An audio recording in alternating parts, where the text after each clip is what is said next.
ಎಲ್ಲ ದೇವಜನರಿಗೂ ನನ್ನ ವಂದನೆಗಳು ತಿಳಿಸ್ತಾ ನಾವು ಈ ತರಗತಿಯನ್ನು ಪ್ರಾರಂಭ ಮಾಡೋಣ.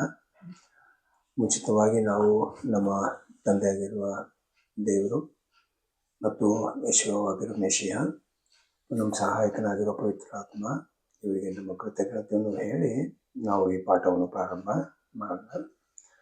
ನಾವು ಇದಕ್ಕೆ ಮುಂಚೆ ಇರುವ ತರಗತಿಯಲ್ಲಿ ರಕ್ಷಣೆ ಬಗ್ಗೆ ಒಂದು ಸಬ್ಜೆಕ್ಟ್, ಒಂದು ಪಾಠ ನಾವು ಪ್ರಾರಂಭ ಮಾಡಿದ್ದೀವಿ. ಅದು ರಕ್ಷಣೆ. ಆ ರಕ್ಷಣೆ ಅಂತ ನಾವು ಕೊನೆಗೆ ನೋಡಿರೋದು. ಈ ಪದ ನಾವು ಹೇಳುವಾಗ ನಮಗೆ ಒಂದು ಶತ್ರು ಇರಲೇಬೇಕು. ಕಾರಣ ನಾವು ರಕ್ಷಣೆ ಅಂತ ಹೇಳುವಾಗ ಒಂದು ಶತ್ರು ಕಡೆಯಿಂದ ನಮಗೆ ರಕ್ಷಣೆ ಆಗಿರೋದು. ಹಾಗಾದರೆ ಎಲ್ಲಿಂದ, ಯಾರಿಂದ? ಸೊ ನೆಕ್ಸ್ಟ್ ಎಲ್ಲಿ ಅಂತ ಹೇಳುವಾಗ ಐಗುಪ್ತಲ್ಲಿದ್ದರು. ಆಮೇಲೆ ಏನು ಮಾಡ್ತಾ ಇದ್ರು? ಅಲ್ಲಿ 5 ಜನರಿಗೆ ದಾಸರಾಗಿದ್ದರು. ಮತ್ತು ಯಾರ ಮುಖಾಂತರ ರಕ್ಷಣೆ ಬಂತು ಅವರಿಗೆ ರಕ್ಷಣೆ ಮೋಶೆ ಅಂತ ಒಂದು ಅಭಿಷಕ್ತನು, ಮೆಷಿಹ ಮೋಶೆ ಅಂತ ಒಂದು ಅಭಿಷಕ್ತನ ಮುಖಾಂತರ ಅವ್ರಿಗೆ ರಕ್ಷಣೆ ದೇವರು ಕೊಟ್ಟರು. ಹೇಗೆ ಕೊಟ್ಟರು? ಕೆಂಪು ಸಮುದ್ರವನ್ನು ದಾಟಿ. ಸೊ ಅದು ಏನು ಮಾಡುವುದ್ರಿ ಬರಲಿ, ಕೆಂಪು ಸಮುದ್ರವನ್ನು ಎರಡಾಗಿ ಮಾಡಿ ಅದರಲ್ಲಿ ದೇವ ಜನರು ದಾಟಿ ಬಂದ ಮೇಲೆ 5 ಜನರು ಅದರಲ್ಲಿ ಬರುವಾಗ ಆ ನೀರಲ್ಲಿ ಮುಳುಗಿ ಸತ್ತೋಗ್ಬಿಟ್ರು. ಅವ್ರ ಶತ್ರುಗಳೆಲ್ಲ ನಾಶ ಆಗಿದ ಮೇಲೆ ನಮ್ಮ ಮೋಶೆ ಪ್ರಾರಂಭದಲ್ಲಿ ಆ ಶತ್ರುಗಳು ನೋಡುವಾಗ ಇಸ್ರೇಲ್ ಜನಗೆ ಭಯ ಬಂತು. ಆ ಭಯ ಬಂದಮೇಲೆ ಅವ್ರು ಹೇಳಿದ್ರು, ಏನು, ಯಾಕೆ ಮೋಶೆ ನಮ್ಮನ್ನು ಕರ್ಕೊಂಡು ಬಂದೆ ಅಂತ. ಆಗ ಮೋಶೆ ಹೇಳಿರೋದೇನು, ನೀವು ಏನು ಮಾಡಬೇಡಿ, ನೀವು ಜಸ್ಟ್ ನೋಡಿ ದೇವರು ನಿಮ್ಮನ್ನು ಹೆಂಗೆ ರಕ್ಷಣೆ ಮಾಡ್ತಾರಂತ. ಸೊ ರಕ್ಷಣೆ ಆಗಿದ ಮೇಲೆ, ಕೆಂಪು ಸಮುದ್ರ ದಾಟಿದ ಮೇಲೆ ಅವರು ಹಾಡು ಹಾಡಿದ್ರು. ಆಗ ನಮಗೆ ರಕ್ಷಣೆ ಅಂತ ಅರ್ಥ ಏನು? ಈ ರಕ್ಷಣೆ ಅಂತ ಹೇಳೋದು ಒಂದು ಭೂತಕಾಲ ಆಯಿತು. ಈಗ ಅವರಿಗೆ ಈ ರಕ್ಷಣೆ ಅಂತ ಇರೋ ಪದೇ ಪದೇ ಬರುತ್ತದ ಅಂತ ನೋಡುವಾಗ, ನಮ್ಮ ಕ್ರೈಸ್ತರು ಒಂದು ಗಲಿಬಿಲಿ ಆಗ್ಬಿಟ್ಟಿದೆ ಈ ಪದ ಇಟ್ಕೊಂಡು.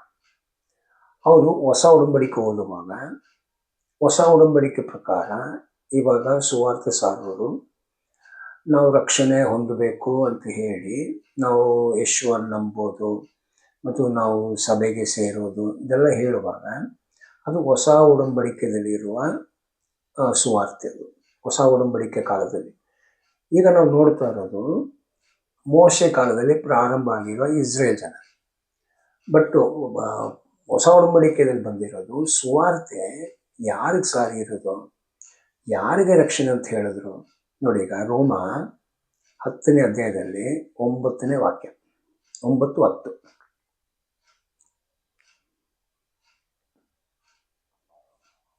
ಅದೇನೆಂದರೆ, ನೀನು ಯೇಸುವನನ್ನೇ ಕರ್ತನೆಂದು ಬಾಯಿಂದ ಅರಿಕೆ ಮಾಡಿಕೊಂಡು ದೇವರು ಆತನನ್ನು ಸತ್ತವರೊಳಗಿಂದ ಎಬ್ಬಿಸಿದನೆಂದು ಹೃದಯದಿಂದ ನಂಬಿದರೆ ನಿನಗೆ ರಕ್ಷಣೆಯಾಗುವುದು ಎಂಬುದೇ.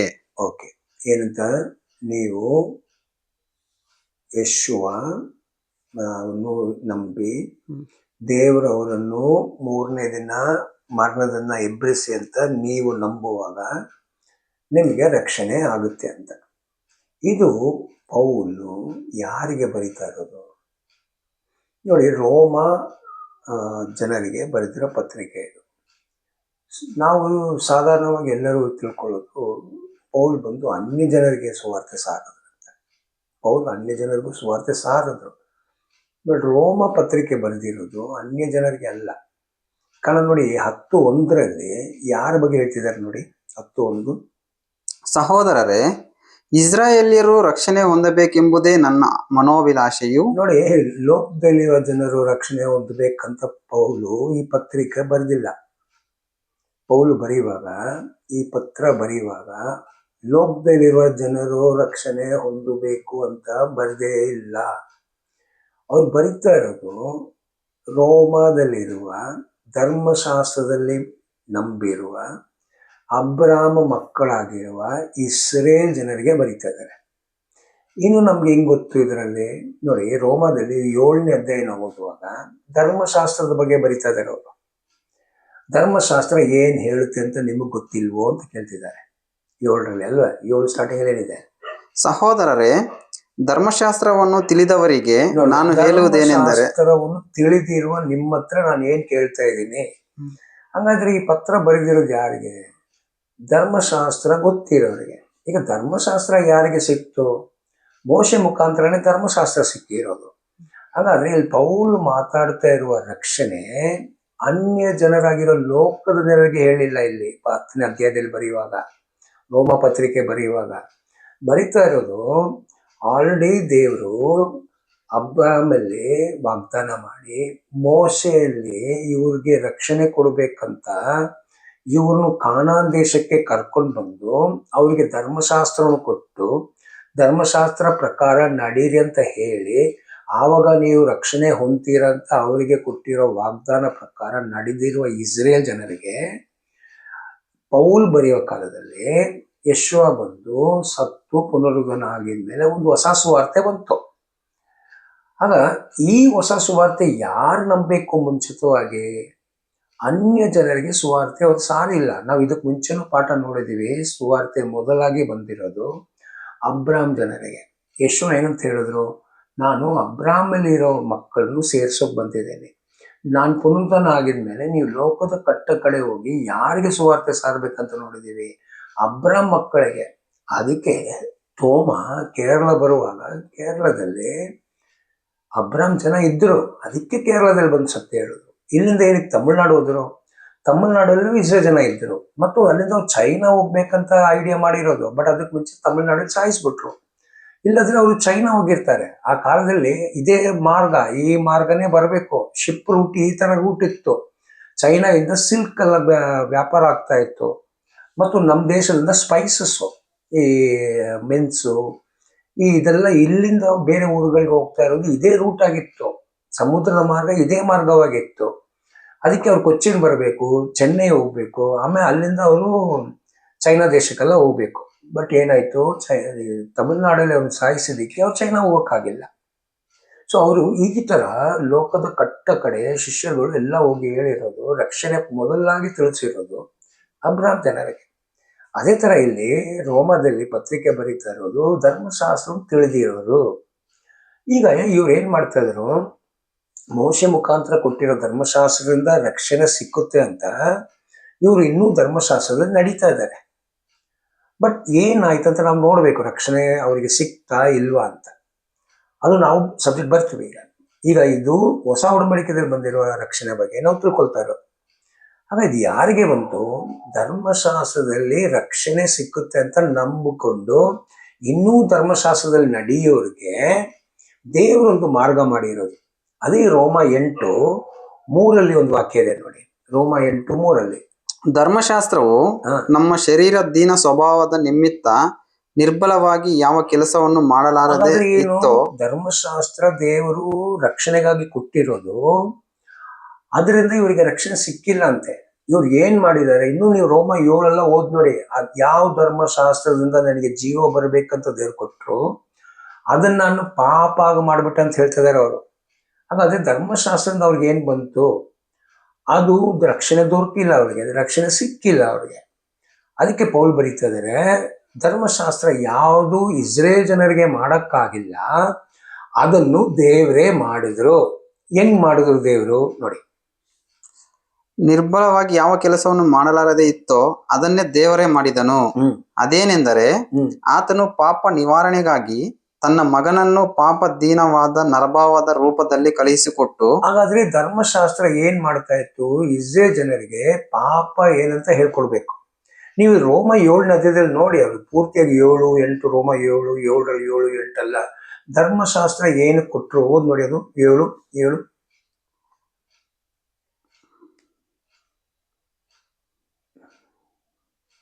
ಹಾಗಾದರೆ ಏನು ಹೇಳೋಣ? ಧರ್ಮಶಾಸ್ತ್ರವು ಪಾಪ ಸ್ವರೂಪವೋ?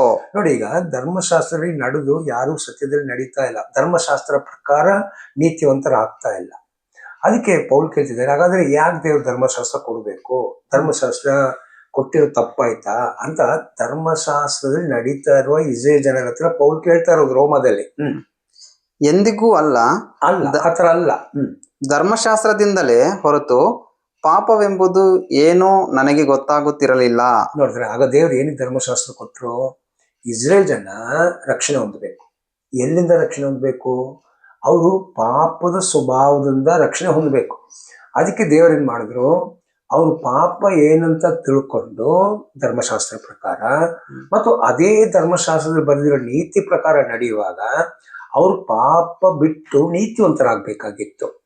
ಆದರೆ ಧರ್ಮಶಾಸ್ತ್ರ ಪ್ರಕಾರ ಅವ್ರು ನೀತಿವಂತರಾಗೋಕೆ ಸಾಧ್ಯವಾಗಿರಲಿಲ್ಲ, ತುಂಬ ಕಷ್ಟವಾಗಿತ್ತು. ಹಾಗಾದರೆ ಅವ್ರಿಗೆ ಧರ್ಮಶಾಸ್ತ್ರದಿಂದ ರಕ್ಷಣೆ ಸಿಗ್ತಾ ಇರಲಿಲ್ಲ, ತುಂಬ ಕಷ್ಟ ಆಗ್ತಾ ಇತ್ತು ಎಲ್ಲ ಇಸ್ರೇಲ್ ಜನರಿಗೆ. ಕಾರಣ ಧರ್ಮಶಾಸ್ತ್ರ ತುಂಬ ಕಠಿಣವಾಗಿತ್ತು.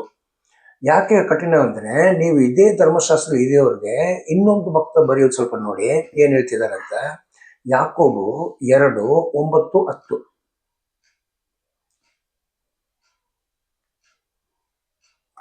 ಅದನ್ನು ಬಿಟ್ಟು ಪಕ್ಷಪಾತ ತೋರಿಸುವವರಾಗಿದ್ದರೆ ನೀವು ಪಾಪ ಮಾಡುವವರಾಗಿದ್ದು ಅಪರಾಧಿಗಳೆಂದು ಧರ್ಮಶಾಸ್ತ್ರದಿಂದ ತೀರ್ಮಾನಿಸಲ್ಪಡುತ್ತೀರಿ. ಯಾಕೆಂದರೆ ಯಾವನಾದರೂ ಧರ್ಮಶಾಸ್ತ್ರವನ್ನೆಲ್ಲ ಕೈಕೊಂಡು ನಡೆದು ಒಂದೇ ಒಂದರಲ್ಲಿ ತಪ್ಪಿದರೆ ಅವನು ಎಲ್ಲಾ ವಿಷಯಗಳಲ್ಲಿ ಅಪರಾಧಿಯಾಗುತ್ತಾನೆ. ನೋಡಿ, ಇಸ್ರೇಲ್ ಜನರಿಗೆ 613 ಧರ್ಮಶಾಸ್ತ್ರ ಇತ್ತು, 10 ಕಟ್ಟಳೆಗಳಿತ್ತು, ಕಮಾಂಡ್ಮೆಂಟ್ 10 ಇತ್ತು. ತೋರಾ, ಮೋಶೆ ಕೊಟ್ಟಿರೋ ತೋರಾ ಲಾ ಅಂತ ಹೇಳೋದು 613 ಇತ್ತು. ಈಗ ಅವ್ರು ಹೇಳ್ತಿರೋದು, ಈ ಧರ್ಮಶಾಸ್ತ್ರ 613ರಲ್ಲಿ ನೀವು 612ರಲ್ಲಿ ನಡೀತಾ ಇದ್ದೀರಾ. ಯಾವುದೋ ಒಂದು ತಪ್ಪು ಮಾಡಿದ್ರು ನೀವು ಧರ್ಮಶಾಸ್ತ್ರ ಪ್ರಕಾರ ಪಾಪಿನೇ. ಕಾರಣ ನಿಮಗೆ ಆ ಪಾಪದಿಂದ ಏನಾಗಬೇಕು, ವಿಮೋಚನೆ ಆಗೋಕ್ಕೆ ನಿಮಗೆ ಬಲಿ ಕೊಡಬೇಕು. ಆಗ ಒಂದು ಕುರಿಯ ರಕ್ತದಿಂದ ವಿಮೋಚನೆ ಆಗಿರೋರು ಆ ಕುರಿಯ ರಕ್ತದಿಂದ ವಿಮೋಚನೆ ಆಗಿದ್ದಕ್ಕೆ ನೀತಿವಂತನಾಗ್ತಾರೆ, ಬಟ್ ಸ್ವಂತ ಪ್ರಯತ್ನದಿಂದ ನೀತಿವಂತರಾಗಿಲ್ಲ. ಅದಕ್ಕೆ ಧರ್ಮಶಾಸ್ತ್ರ ಅವರಿಗೆ ರಕ್ಷಣೆ ಕೊಡೋಕೆ ಆಗ್ತಾ ಇರಲಿಲ್ಲ. ಕಾರಣ ಜನ ಎಲ್ಲೋ ಒಂದು ಕಡೆ ಬೆಲೆಹೀನ ಆಗ್ತಾ ಇದ್ರು. ಅದಕ್ಕೆ ಯಾಕೋಬು, ಪೌಲ್ ಇವರೆಲ್ಲ ಹೇಳ್ತಾ ಇರೋದು ಧರ್ಮಶಾಸ್ತ್ರ ಪ್ರಕಾರ. ಗಲಾತ್ಯದಲ್ಲಿ ಪೌಲ್ ಇದೇನೆ ಬರೀತಾ ಇರೋದು 2:15-16 ಧರ್ಮಶಾಸ್ತ್ರ ಪ್ರಕಾರ ಯಾರು ನೀತಿವಂತರಾಗೋದು ಸಾಧ್ಯನೇ ಇಲ್ಲ. ಧರ್ಮಶಾಸ್ತ್ರ ತುಂಬ ಕಷ್ಟ. ಅದಕ್ಕೆ 8ನೇ ಅಧ್ಯಾಯದಲ್ಲಿ ಅವ್ರು ಏನಂತ ಹೇಳಿದ್ರು, ಯಾವುದು ಬಲಹೀನವಾಗಿತ್ತು ಮನುಷ್ಯರಿಗೆ ಮತ್ತು ಯಾವ ಉದ್ದೇಶದಿಂದ ದೇವ್ರ ಧರ್ಮಶಾಸ್ತ್ರ ಕೊಟ್ಟರು ಅದು ನಿಷ್ಫಲವಾಗಿದ್ದಕ್ಕೆ ದೇವರಿಗೆ ಮನಸ್ಸು ಕಷ್ಟ ಆಗ್ತಾ ಇದೆ ಈಗ. ಅದಕ್ಕೆ ದೇವರೇ ಸಹಾಯ ಮಾಡೋಕ್ಕೆ ದೇವರು ತನ್ನ ಮಗನನ್ನು, ಪರಲೋಕದಲ್ಲಿರೋ ಮಗನನ್ನು, ಮಗ ನೀನು ಭೂಲೋಕದಲ್ಲಿ ಹೋಗಿ ಮನುಷ್ಯನಾಗಿ ಎಲ್ಲ ಮನುಷ್ಯರು ಯಾವ ಥರ ಧರ್ಮಶಾಸ್ತ್ರ ನಡೀತಾರಲ್ಲ ಅದೇ ಥರ ನೀನು ನಡಿಬೇಕು. ನಡೆದುಬಿಟ್ಟು ಅವ್ರು ತಪ್ಪು ಮಾಡ್ತಾರೆ, ಆದರೆ ನೀವು ಒಂದು ತಪ್ಪನ್ನು ಮಾಡೋಕ್ಕಾಗಲ್ಲ. ಒಂದು ತಪ್ಪು ಮಾಡಿದ್ರೆ ನೀನು ಧರ್ಮಶಾಸ್ತ್ರವನ್ನು ಪೂರ್ತಿಯಾಗಿ ಸಂಪೂರ್ಣ ಮಾಡ್ಬೇಕು ನೀನು. ಹಾಗಾದರೆ ಧರ್ಮಶಾಸ್ತ್ರ ನಿನ್ನಲ್ಲಿ ನೆರವೇರಬೇಕು. ಆಮೇಲೆ ಇದು ಮಾಡೋಕ್ಕಾಗಿಲ್ಲ ಅಂತ ಧರ್ಮಶಾಸ್ತ್ರ ನಿನ್ನನ್ನು ನೋಡಿ ಹೇಳೋಕ್ಕಾಗಲ್ಲ. ಅದು ಮಾತ್ರ ಅಲ್ಲ, ಧರ್ಮಶಾಸ್ತ್ರವನ್ನು ಇಸ್ರೇಲ್ ಜನರಿಗೆ ಕೊಡುವಾಗ ನಾವು ಧರ್ಮೋಪದೇಶ ಕಾಂಡ 28ರಲ್ಲಿ ನೋಡುವಾಗ ಮೋಶೆ ಆಕಾಶ ಮತ್ತು ಭೂಮಿಯನ್ನು ಸಾಕ್ಷಿಯಾಗಿ ಕರೀತಾ ಇದ್ದಾರೆ. ಅದರಲ್ಲಿ ಕರೆದುಬಿಟ್ಟು ಹೇಳ್ತಿದ್ದಾರೆ, ನೋಡಿ ನೀವು ಧರ್ಮಶಾಸ್ತ್ರ ಪ್ರಕಾರ ನಡೆದ್ರೆ ಇದಕ್ಕೆ ಆಕಾಶ ಮತ್ತು ಭೂಮಿ ಸಾಕ್ಷಿ ಅಂತೆ. ಏನು ನಿಮ್ಗೆ ಇಂಥ ಒಳ್ಳೆ ಆಶೀರ್ವಾದಗಳು ಬರುತ್ತದೆ. ಆದರೆ ನೀವು ನಡೆದಿಲ್ಲ ಅಂದ್ರೆ ಇಂಥ ಶಾಪಗಳು ನಿಮ್ಮ ಮೇಲೆ ಬರ್ತದಂತ 28, 29, 30 ಆಗ ಏನಾಯ್ತು, ಇವ್ರು ಧರ್ಮಶಾಸ್ತ್ರ ಪ್ರಕಾರ ನಡೀತಾ ಇರಲಿಲ್ಲ, ಅದಕ್ಕೆ ಇವ್ರ ಮೇಲೆ ಶಾಪ ಬರ್ತಾ ಇತ್ತು. ಈ ಶಾಪದಿಂದ ಇವ್ರನ್ನ ಬಿಡುಗಡೆ ಮಾಡೋದಕ್ಕೆ ದೇವ್ರು ತನ್ನ ಮಗನನ್ನು ಕಳಿಸ್ಕೊಟ್ರು. ಈ ಭೂಲೋಕದಲ್ಲಿ ಹೋಗಿ ಧರ್ಮಶಾಸ್ತ್ರವನ್ನು ನಡಿಬೇಕು, ನೀನು ಪೂರ್ತಿ ಮಾಡಬೇಕು. ಪೂರ್ತಿ ಮಾಡಿದ್ರೆ ಈಗ ಯಾರು ನಿನ್ನ ಹತ್ರ ಕೇಳೋಕ್ಕಾಗಲ್ಲ. ಹಾಗಾದ್ರೆ ಆಕಾಶದಲ್ಲಿರೋರು ಏನು ಹೇಳೋಕ್ಕಾಗಲ್ಲ, ಭೂಮಿಲಿರೋನು ಏನು ಹೇಳೋಕ್ಕಾಗಲ್ಲ. ಕಾರಣ ಪಾಪ ಇಲ್ಲದ ಒಂದು ವ್ಯಕ್ತಿ ಬೇಕು. ಅದಕ್ಕೆ ಕೇಳಿದ್ರು ಜನರ ಹತ್ರ, ನನ್ನಲ್ಲೊಂದು ಪಾಪ ತೋರಿಸಿ ಅಂತ. ನಾವು ಒಂದು ಪಾಪನ್ನು ಮಾಡಿದಿರೋ ಒಂದು ವ್ಯಕ್ತಿ, ಅವ್ರ ಬಗ್ಗೆ ಪೇತ್ರದಲ್ಲಿ ಬರೀತಾ ಇದ್ರೆ, ನಾವು ಜೊತೆಯಲ್ಲಿ ನಡೆದೀವಿ. 1 ಪೇತ್ರ 2:15-16 ನಾವು ಜೊತೆಯಲ್ಲಿ ನಡೆದೀವಿ, ಆದರೆ ಒಂದು ತಪ್ಪು ಮಾಡಿಲ್ಲ ಅವರು. ನಾವು ಅವ್ರನ್ನ ನೋಡಿದೀವಿ, ಅವ್ರ ಜೊತೆಯಲ್ಲಿ ಇದ್ದೀವಿ, ಒಂದು ತಪ್ಪು ಅವ್ರು ಮಾಡಿಲ್ಲ ಅಂತ ಒಂದು ವ್ಯಕ್ತಿ ಅವ್ರು ಸಾಕ್ಷಿ ಕೊಡಬೇಕು ನೋಡಿ. ಅದೇ ಥರ ಲೂಕ 2 ಕೊನೆಯ ವಾಕ್ಯಗಳು, ಅವರು ದೇವರ ಮುಂದೆ ಮತ್ತು ಮನುಷ್ಯರ ಮುಂದೆ ಕೃಪೆಯಿಂದ, ಆಗ ಮನುಷ್ಯನ ಒಳ್ಳೆಯ ಹೆಸರಲ್ಲಿ ಅವರು ಬೆಳೆದಿರೋದು. ಸುವಾರ್ತೆ ಸಾಗೋಕ್ಕೆ ಮುಂಚೆ ಯಾವ ತಪ್ಪು ಇರಲಿಲ್ಲ ಅವರಲ್ಲಿ. ಅದಕ್ಕೆ ಇಲ್ಲಿ ಬರೀತಾ ಇರೋದು, ಕ್ರಿಸ್ತನ ಭೂಲೋಕದಲ್ಲಿ ಬಂದು ಏನು ಮಾಡಿದ್ರು, ಧರ್ಮಶಾಸ್ತ್ರ ಪ್ರಕಾರ ನಡೆದು ಮನುಷ್ಯರನ್ನು ಬಿಡುಗಡೆ ಮಾಡಬೇಕು. ಯಾವ ಮನುಷ್ಯರನ್ನು, ಲೋಕದಲ್ಲಿರೋ ಮನುಷ್ಯರ ಬಗ್ಗೆ ಇಲ್ಲಿ ಹೇಳಲೇ ಇಲ್ಲ. ನಾವು ಬರೆದಿರೋದನ್ನು ಸಾಕು ಹೇಳಬೇಕು. ಅದಕ್ಕೆ ನಾವೇನಾದರೂ ಸೇರಿಸಿ ಏನಾದರೂ ತೆಗೆದುಬಿಟ್ಟು ಹೇಳಿದ್ರೆ ದೇವ್ರಿಗೆ ಇಷ್ಟ ಆಗಲ್ಲ. ಇದು ಪವಿತ್ರಾತ್ಮ ಪ್ರೇರಿತವಾಗಿ ಬರೆದಿರೋ ವಚನಗಳು, ಪವಿತ್ರಾತ್ಮ ಹೇಳ್ಕೊಟ್ಟು ಬರಿತಾ ಇರೋದು ಅವರು, ಈ ಸತ್ಯಗಳು ಸಾರಿ ಇರೋದು, ಬೇರೆಯವ್ರಿಗೆ ಪ್ರಚಾರ ಮಾಡಿರೋದು. ಅದಕ್ಕೆ ಅವ್ರು ರೋಮದಲ್ಲಿ ಬರಿತಾ ಇರುವಾಗ ನೋಡಿ, ಈ ರಕ್ಷಣೆಗೆ ನೀವು ಕಷ್ಟಪಡ್ತಾ ಇದ್ದೀರಲ್ಲ, ಅದೇನಾಯ್ತು ಈಗ ನಮ್ಗೆ ಕರ್ತನ ಮುಖಾಂತರ ಸಿಗ್ತಾ ಇದ್ದು ಇಸ್ರೇಲ್ ಜನರೇ ಅಂತ ಕೇಳ್ತಾ ಇದಾರೆ ಅವರು. ಇಸ್ರೇಲ್ ಜನರೇ ನಾನು ನಿಮ್ಗೆ ಬರಿತಾ ಇದ್ದೀನಿ ಧರ್ಮಶಾಸ್ತ್ರ ಪ್ರಕಾರ ಅಂತ 10ರಲ್ಲಿ ಬರಿತಾ ಇದ್ದಾರೆ. ಈಗ 10ರಲ್ಲಿ ಏನಂತ ಬಂತು, ಇಸ್ರೇಲ್ ಜನರೆಲ್ಲರೂ ರಕ್ಷಣೆ ಹೊಂದಬೇಕಂತ ನಾನು ಇಷ್ಟಪಡ್ತಾ ಇದ್ದೀನಿ ಅಂತ ಹೇಳುವಾಗ, ಯಾವ ರಕ್ಷಣೆ? ಮೋಶೆ ಕೊಟ್ಟಿರೋ ರಕ್ಷಣೆಯನ್ನ, ಅದು ಭೂತಕಾಲ. ಇಲ್ಲಿ ಹೇಳ್ತಾ ಇರೋ ರಕ್ಷಣೆ ಅದೇ ಇಸ್ರೇಲ್ ಜನರಿಗೆ ಪೌಲ್ ಹೇಳೋ ಕಾಲದಲ್ಲಿ ಅದು ವರ್ತಮಾನ ಕಾಲ, ಭವಿಷ್ಯ ಕಾಲ ಅಲ್ಲ, ಅದು ವರ್ತಮಾನ ಕಾಲ. ಯಾರಿಗೆ? ಇಸ್ರೇಲ್ ಜನರಿಗೆ ಪೌಲ್ ಸುವಾರ್ತೆ ಸಾರ್ತಾ ಇರುವಾಗ ವರ್ತಮಾನ ಕಾಲ. ಆದ್ರೆ ನಾವು ವಿಮೋಚನಾ ಕಾಂಡದಲ್ಲಿ ಇಸ್ರೇಲ್ ಜನರಿಗೆ ಐಗಿಪ್ತಿಂದ ಬಿಡುಗಡೆ ನೋಡುವಾಗ ಅದು ಮೋಶೆ ಕಾಲದಲ್ಲಿ ವರ್ತಮಾನ ಆಯಿತು, ಆದ್ರೆ ಅದು ಪೌಲ್ ಕಾಲದಲ್ಲಿ ಭೂತಕಾಲವಾಯಿತು. ಅದು ಮೋಶೆ ಸಮುದ್ರ ದಾಟಿ ಹಾಡಿದ ಮೇಲೆ ಅಲ್ಲಿಂದ ಮುಂದೆ ಹೋಗುವಾಗ ಆವಾಗಲೇ ಅದು ವರ್ತಮಾನ ಆಯಿತು. ಅದು ದೇವರು ನನಗೆ ರಕ್ಷಣೆ ಕೊಟ್ಟಿದಾರಂತಾಯ್ತು. ಇನ್ನು ಕೊಡಬೇಕು, ಸಿಕ್ಕಬೇಕು ಅಂತ ಇರೋ ಪದ ಅಲ್ಲಿ ಹೇಳಕ್ಕಾಗಲ್ಲ ನಾವು. ಸೊ ಇಲ್ಲಿ ಏನಂತ ಬಂದ್ರು, 10:3 ಬರುವಾಗ ನೋಡಿ ಏನ್ ಹೇಳ್ತಿದ್ದಾರೆ, ಅದೇ 10ರಲ್ಲಿ ರೋಮ 10:3.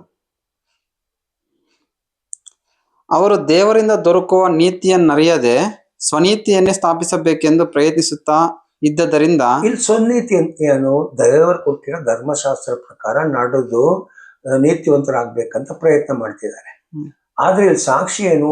ಯಾರು ನಡೆಯಕ್ಕಾಗಲ್ಲ ಅಂತ ದೇವ್ರು ತನ್ನ ಮಗನನ್ನು ಕಳಿಸ್ಕೊಟ್ರು. ಇದು ಯಾರಿಂದ ಬಂದಿರೋ ನೀತಿ? ಈಗ ಧರ್ಮಶಾಸ್ತ್ರನು ದೇವ್ರ ಕಡೆಯಿಂದ ಮೋಶೆ ಮುಖಾಂತರ ಬಂದಿರೋದು. ಆದ್ರೆ ಏನಾಗಿರ್ಬೇಕು? ಅವರು ನಡೆದು ವಿಧೇಯರಾಗಿರ್ಬೇಕು. ಬಟ್ ಏನ್ ಮಾಡಿದ್ರು? ಆಗಿಲ್ಲ. ಹಾಗಾದ್ರೆ ಏನಾಯ್ತು? ಅವರಿಗೆ ರಕ್ಷಣೆ ಸಿಗ್ತಾ ಇಲ್ಲ. ಮೋಶೆಯಲ್ಲಿ ಹೇಳಿರೋ ರಕ್ಷಣೆ ಸಿಗ್ತಾ ಇಲ್ಲ. ಅದಕ್ಕೆ ದೇವ್ರು ಅವ್ರನ್ನ ರಕ್ಷಣೆ ಕೊಡ್ಬೇಕಂತ ದೇವ್ರ ಒಂದು ಮಾರ್ಗ ಮಾಡಿರೋದು ನಾವು 8ರಲ್ಲಿ ಓದಿದೀವಿ. ಅದು ಅದೇ ಪತ್ರ ಅದೇ ಜನರಿಗೆ ಬರೀತಾ ಇರುವಾಗ ಸಬ್ಜೆಕ್ಟ್ ನಾವು ಎಲ್ಲಿಂದ ಹುಡುಕ್ ಸ್ಟಾರ್ಟ್ ಮಾಡ್ಬೇಕು? ಬರೀ 10 ಓದೋದು, 10 ಬರೆದಿರೋದು 7ನೇ ಮೇಲೆ ನಿರ್ಭರವಾಗಿದೆ. 7 ಮಾತ್ರ ಅಲ್ಲ, ರೋಮ 4ರಲ್ಲಿ ಅಬ್ರಾಮ್ ಬಗ್ಗೆ ಬರೀತಾ ಇದ್ದಾರೆ. ಸೊ ಹಾಗಾದ್ರೆ ಏನು? ರೋಮ 4ರಿಂದ ಹಿಡ್ಕೊಂಡು ಬರುವಾಗ ಒಂದೇ ಸಬ್ಜೆಕ್ಟ್ ಬರೀತಾ ಇರೋದು ಅಬ್ರಾಮ್ ಜನರಿಗೆ. ರೋಮ 2, 3ರಲ್ಲೂ ಏನ್ ಮಾಡ್ತಿದ್ದಾರೆ ಅವರು? ಪಾಪಿಗಳ ಬಗ್ಗೆ. ದೇವರು ಗ್ರೇಕರು ಮತ್ತು ರೋಮರ್ಗು ಅಂತ ಹೇಳ್ತಿದ್ದಾರೆ, ಯಹೂದರಿಗೂ. ಅಲ್ಲಿ ಲೋಕ ಜನ ಅಂತ ಹೇಳಿಲ್ಲ, ಗ್ರೇಕರು ಯಾರಂತ ನಾವು ಇನ್ನು ಕಲಿಬೇಕು, ಮುಂದೆ ಅದು ಹೇಳ್ಕೊಡ್ತೀವಿ ಏನಂತ. ಸೊ ಯಹೂದರು ಮತ್ತು ಗ್ರೇಕರು ಅದು ಯಾರು? ಇಲ್ಲಿ ಬರೆಯುವಾಗ ಇಸ್ರೇಲ್ ಜನ ಅಂತ ಬರೀತಾ ಇದ್ದಾರೆ ಈ ರೋಮ ಪತ್ರಿಕೆಯಲ್ಲಿ. ಈಗ ಬಂದ್ಬಿಟ್ಟು ಹೇಳ್ತಿದ್ದಾರೆ ನೋಡಿ, ಇಸ್ರೇಲ್ ಜನರೇ ನೀವು ಸ್ವಂತವಾಗಿ ನೀತಿವಂತರಾಗೋ ಪ್ರಯತ್ನ ಮಾಡ್ತಿದ್ರೆ ಆಗಲ್ಲ ನಿಮಗೆ. ಕಾರಣ ಧರ್ಮಶಾಸ್ತ್ರಿ ಪ್ರತಿಯೊಬ್ಬರು ಪಾಪಿ ಅಂತ ಹೇಳ್ಬಿಟ್ರು ಅಂತ ಗಲಾತ್ಯದಲ್ಲಿದೆ. ಗಲಾತ್ಯ 3ನೇ ಅಧ್ಯಾಯದಲ್ಲಿ, ಗಲಾತ್ಯ 5ರಲ್ಲಿ, ಅಲ್ಲಿ ನಾವು ಇವೆಲ್ಲ ನೋಡುವಾಗ ಧರ್ಮಶಾಸ್ತ್ರ ಯಾರು ನೀತಿವಂತರಾಗೋಕೆ ಸಾಧ್ಯ ಇಲ್ಲ. ಅದಕ್ಕೆ ದೇವರು ನೀತಿ ಮಾಡುವ. ಅದೇನ್ ನೀತಿ ನೋಡಿ, 4ನೇ ವಾಕ್ಯ. ನಂಬುವರೆಲ್ಲರಿಗೆ ನೀತಿಯನ್ನು ದೊರಕಿಸುವ ಕ್ರಿಸ್ತನಿಂದಲೇ ಕರ್ಮ ಮಾರ್ಗಕ್ಕೆ ಅಂತ್ಯವಾಯಿತು. ಈಗ ಕರ್ಮ ಕಾರ್ಯ ಮೋಶೆ ಕೊಟ್ಟಿರೋದು, ಅದರಲ್ಲಿ ನಡೆದು ನೀವು ನೀತಿವಂತರಾಗ್ಬೇಕಂತ ಮಾಡೋದು ಸ್ವಂತ ನೀತಿ ಆಗ್ತದೆ, ಮಾಡೋಕ್ಕಾಗಲ್ಲ ನಿಮಗೆ. ಆದ್ರೆ ದೇವರು ನಮ್ಗೆ ಮಾಡಿಕೊಟ್ರು ಏನು? ಮಗನನ್ನು ಕಳಿಸಿ ಧರ್ಮಶಾಸ್ತ್ರವನ್ನು ಪೂರ್ತಿ ಮಾಡಿಬಿಟ್ರು. ಈಗ ಮಗನನ್ನು ನಂಬುವರು ನೀತಿವಂತರಂತ ಅದು ದೇವರು ಕೊಟ್ಟಿರೋ ನ್ಯಾಯ. ಅದು ನೀವು ರೋಮ 5:1 ಇದೆ. ರೋಮ 4:25 ಮತ್ತು ರೋಮ 5:1 ನೋಡಿ ಏನಂತ ಬರೀತಾರೆ. ಇದೇ ಅಲ್ಲೂ ಬರೆದಿದ್ದಾರೆ ಅವರು. ರೋಮ 4 ಕೊನೆ ವಾಕ್ಯ ಮತ್ತು 5:1. ದೇವರು ಆತನನ್ನು ನಮ್ಮ ಅಪರಾಧಗಳ ನಿಮಿತ್ತ ಮರಣಕ್ಕೆ ಒಪ್ಪಿಸಿಕೊಟ್ಟು. ಯಾರನ್ನು? ನಮ್ಮ ಅಂದ್ರೆ ಏನು? ಲೋಕ ಅಲ್ಲ. ಇಲ್ಲಿ ಬರೀತಾ ಇರೋದು ಇಸ್ರೇಲ್ ಜನರಿಗೆ. ಇಲ್ಲಿ ಹೇಳ್ತಾ ಇರೋದು ಧರ್ಮಶಾಸ್ತ್ರ ಪ್ರಕಾರ ಪಾಪಿಯಾಗಿರೋರಿಗೆ. ಅವ್ರಿಗೆ ಹೇಳ್ತಾ ಇರುವಾಗ ನಮ್ಮ ಪಾಪಗಳು, ಆದಾಮಲ್ಲಿ ಬಂದಿರೋ ಲೋಕದ ಪಾಪ ಬಗ್ಗೆ ಇಲ್ಲಿ ಹೇಳಿಲ್ಲ. ಇಲ್ಲಿ ಹೇಳ್ತಾ ಇರೋದು ಧರ್ಮಶಾಸ್ತ್ರ ಪ್ರಕಾರ ಇವರು ಮಾಡ್ಬೇಕಾಗಿರೋದು ಮಾಡಿಲ್ಲ, ಅದಕ್ಕೆ ಇವರಿಗೆ ಪಾಪ ಆಗ್ತಾ ಇದೆ. ಆ ಪಾಪದ ಬಿಡುಗಡೆ ಮಾಡೋದಕ್ಕೆ ದೇವರು ತನ್ನ ಮಗನನ್ನು ಕಳಿಸ್ಕೊಟ್ರು. ಕಳಿಸಿ ಏನಾಯ್ತು? ಇವ್ರ ಪಾಪ ಪರಿಹಾರ ಆಗ್ಬೇಕಂತ. ಯಾವ ಧರ್ಮಶಾಸ್ತ್ರ ಯಾವ ಪಾಪ ಮಾಡಿದ್ರು ಅದನ್ನು ಪರಿಹಾರ ಮಾಡೋಕೆ ನಮ್ಮ ಕರ್ತನು ಧರ್ಮಶಾಸ್ತ್ರದಲ್ಲಿ ಬೆಳೆದಿರೋದು, ಧರ್ಮಶಾಸ್ತ್ರದಲ್ಲಿ ನಡೆದಿರೋದು, ಧರ್ಮಶಾಸ್ತ್ರ ಪ್ರಕಾರ. ಕಾರಣ ಧರ್ಮಶಾಸ್ತ್ರವನ್ನು ಮನುಷ್ಯರ ಮಧ್ಯೆಯಿಂದ ತೆಗಿಬೇಕು.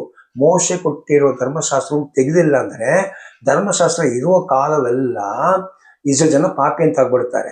ಈಗ ಆ ಧರ್ಮಶಾಸ್ತ್ರವನ್ನು ತೆಗಿಬೇಕು ಅದನ್ನು. ಅದಕ್ಕೆ ಗಲಾತ್ಯದಲ್ಲಿ ಬರೆದು ಸಿಲ್ವೆಯಲ್ಲಿ ಹೊಡೆದ್ಬಿಟ್ರಂಥದ್ದು. ಕೊಲೋಸ್ಯರಲ್ಲಿ ಬರೆದಿರೋದು ಅದೇನೆ, ನಮ್ಮ ವಿರೋಧವಾಗಿರೋ ಧರ್ಮಶಾಸ್ತ್ರವನ್ನು ಕೊಲೋಸ್ಯ 2:14, ಗಲಾತ್ಯರು 3ರಲ್ಲಿ ಹೇಳಿರೋದು ಏನಕ್ಕೆ ಅಂತ 12ರಲ್ಲಿ ನಮ್ಮ ವಿರೋಧವಾಗಿರೋದು. ಇವರೆಲ್ಲ ಧರ್ಮಶಾಸ್ತ್ರ ತಿಳಿದಿರೋ ಜನರುಗಳು. ಇವರಿಗೆ ವಿರೋಧವಾಗಿದ್ದರು. ಇದೇ ರೋಮದಲ್ಲೂ ಬಂದಿದೆ, ನಮಗೆ ವಿರೋಧವಾಗಿ ಬಂದಿರೋ ಪಾಪಗಳು. ನೆಕ್ಸ್ಟ್ ನಮಗೆ ನೀತಿವಂತರೆಂದು ನಿರ್ಣಯವು ಉಂಟಾಗುವ ನಿಮಿತ್ತ ಜೀವದಿಂದ ಎಬ್ಬಿಸಿದನು. ಹಾಗಾದ್ರೆ ಏನು, ಯೇಸುವನ್ನು ಮರಣದಿಂದ ಎಬ್ಬರಿಸುವಾಗ ಧರ್ಮಶಾಸ್ತ್ರವನ್ನು ನಂಬಿ ನಡೀತಾ ಇರುವ ಸಾವು, ಮಾಡದೇ ಇರುವ ಜನರಿಗೆ ಬಂದಿರೋ ಸಾವು, ಅದು ಕರ್ತನ ಮೇಲೆ ಹೊರಿಸ್ಬಿಟ್ರು ದೇವರು. ಈಗ ಕರ್ತನು ಪುನರುದ್ಧಾನ ಆಗುವಾಗ, ಆ ಮರಣದಿಂದ ಎದ್ದುವಾಗ ಅದು ಗೆದ್ದು ಬಿಟ್ರಂತ ಬಂತು ಧರ್ಮಶಾಸ್ತ್ರವನ್ನು. ಆಗ ಏನಾಯ್ತು, ಕರ್ತನ ಪುನರುದ್ಧಾನದಲ್ಲಿ ಇಸ್ರೇಲ್ ಜನ ನೀತಿವಂತರಾಗ್ಬೇಕಂತಾನೆ ಕರ್ತನು ಎಬ್ರಿಸಿರೋದಂತ ಬರೆದಿದ್ದಾರೆ. ಕರ್ತನು ಧರ್ಮಶಾಸ್ತ್ರ ಪ್ರಕಾರ ಅವರು ಮರಣ ಹೊಂದಿ ದೇವರು ಅವ್ರನ್ನ ಎಬ್ರಿಸುವಾಗ ಇನ್ನು ಧರ್ಮಶಾಸ್ತ್ರಕ್ಕೆ ಶಕ್ತಿ ಇಲ್ಲ. ಕಾರಣ ಅವ್ರು ಸತ್ತೋಗಿರೋದು ಧರ್ಮಶಾಸ್ತ್ರ ಪ್ರಕಾರನೇ. ಅವ್ರಿಗೆ ತೀರ್ಪು ಬಂದಿರೋದು ಲೋಕದ ಜನ ತೀರ್ಪು ಮಾಡಿಲ್ಲ, ಇಸ್ರೇಲ್ ಜನ ಧರ್ಮಶಾಸ್ತ್ರದ ಪ್ರಕಾರ ತೀರ್ಪು ಮಾಡಿದ್ರು. ಏನಂತ ಪಾಪ ಹಾಕಿದ್ರು ಅವ್ರ ಮೇಲೆ, ನೀನು ದೇವರಿಗೆ ಸಮ ಅಂತ ಹೇಳ್ತಾ ಇದೀಯಾ, ಮತ್ತು ನೀ ಸಬ್ಬತ್ ದಿವಸದಲ್ಲಿ ಕೆಲಸ ಮಾಡ್ತಿದ್ದ ಅಂತ ಯೋಹಾನು 5:19 ನೋಡಿ. ಇದೇ ತಪ್ಪು ಅವ್ರ ಮೇಲೆ ಉರಿಸಿರೋದು ಅಲ್ವಾ, ಇದೇ ತಪ್ಪು ಉರಿಸಿದ ಅಂತ ನೋಡಿ. ಯೋಹಾನ 5:19 ಧರ್ಮಶಾಸ್ತ್ರ ಪ್ರಕಾರ ಧರ್ಮಶಾಸ್ತ್ರದ ತೀರ್ಪೊಂದು ಸತ್ತೋಗಿರೋದು. ಅದಕ್ಕೆ ಯೇಸುವು ಅವರಿಗೆ, ನಿಮಗೆ ನಿಜವಾಗಿ ಹೇಳುತ್ತೇನೆ, ತಂದೆಯು ಮಾಡುವುದನ್ನು ಕಂಡು ಮಗನು ಮಾಡುತ್ತಾನೆ ಹೊರತು ತನ್ನಷ್ಟಕ್ಕೆ ತಾನೇ ಏನು ಮಾಡಲಾರನು. ಆತನು ಮಾಡಿದ್ದನ್ನೆಲ್ಲ ಹಾಗೆಯೇ ಮಗನು ಮಾಡುತ್ತಾನೆ. ತಂದೆಯು ಮಗನ ಮೇಲೆ ಮಮತೆ ಇಟ್ಟು ತಾನು ಮಾಡುವವುಗಳನ್ನೆಲ್ಲ ಆತನಿಗೆ ತೋರಿಸುತ್ತಾನೆ. ಇದು ಯಾವತ್ತು ಸಬ್ಬತ್ ದಿವಸ ಕೆಲಸ ಮಾಡಿದ್ದಕ್ಕೆ ಜನ ಕೇಳ್ತಾ ಇದ್ದಾರೆ, ಯಾಕೆ ಮಾಡ್ತಾ ಇದೆ ಅಂತ. ಆಗ ಕರ್ತನು ಹೇಳಿದ್ರು, ನನ್ನ ತಂದೆ ಮಾಡ್ತಾ ಇದ್ದಾರೆ, ಅದಕ್ಕೆ ನಾನ್ ಮಾಡ್ತಾ ಇದ್ದೀನಿ. ತಂದೆ ನೋಡ್ಕೊಂಡು ಮಗನಾಗಿರೋ ನಾನ್ ಮಾಡ್ಲೇಬೇಕು ಅಂತ ಹೇಳಿದ್ರು. ನೆಕ್ಸ್ಟ್, ಇದಲ್ಲದೆ ಇವುಗಳಿಗಿಂತ ದೊಡ್ಡ ಕೆಲಸಗಳನ್ನು ಅವನಿಗೆ ತೋರಿಸುವನು. ಮಗನಿಗೆ ಇನ್ನೂ ದೊಡ್ಡ ಕೆಲಸ ಸಬ್ಬತ್ ದಿವಸದಲ್ಲಿ ಮಾಡ್ತಾರಂತೆ. ಅವುಗಳನ್ನು ನೋಡಿ ನಿಮಗೆ ಆಶ್ಚರ್ಯವಾಗುವುದು. ಅದು ಇನ್ನು ಮುಂದೆ ಇರೋ ಕೆಲಸಗಳು ನೋಡಿ ನೀವು ಆಶ್ಚರ್ಯ ಆಗ್ತೀರಾ. ಅದಕ್ಕೆ ಕರ್ತನು ಬಂದಿರೋದು ಧರ್ಮಶಾಸ್ತ್ರವನ್ನು ತೆಗಿಯೋಕೆ. ತಂದೆಯು ಹೇಗೆ ಸತ್ತವರನ್ನು ಎಬ್ಬಿಸಿ ಬದುಕಿಸುತ್ತಾನೋ ನೋಡಿ, ಅಲ್ಲಿ ಇದೇ ಕಾರಣ ಇಟ್ಕೊಂಡು ಅವ್ರು ಎಷ್ಟನೇ ವಾಕ್ಯ ಅದು, ಇದೇ ಕಾರಣ ಅಂತ ಎಷ್ಟನೇ ವಾಕ್ಯ ಅದು.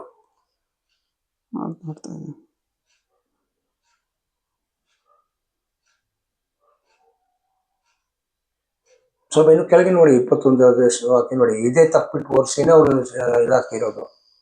23, 22 ಆತರ ನೋಡಿ. 22 ಇಲ್ಲ,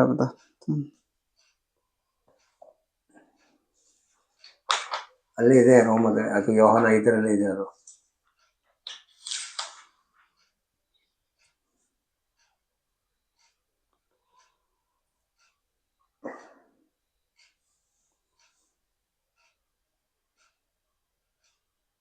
ಹ್ಮ್ 16.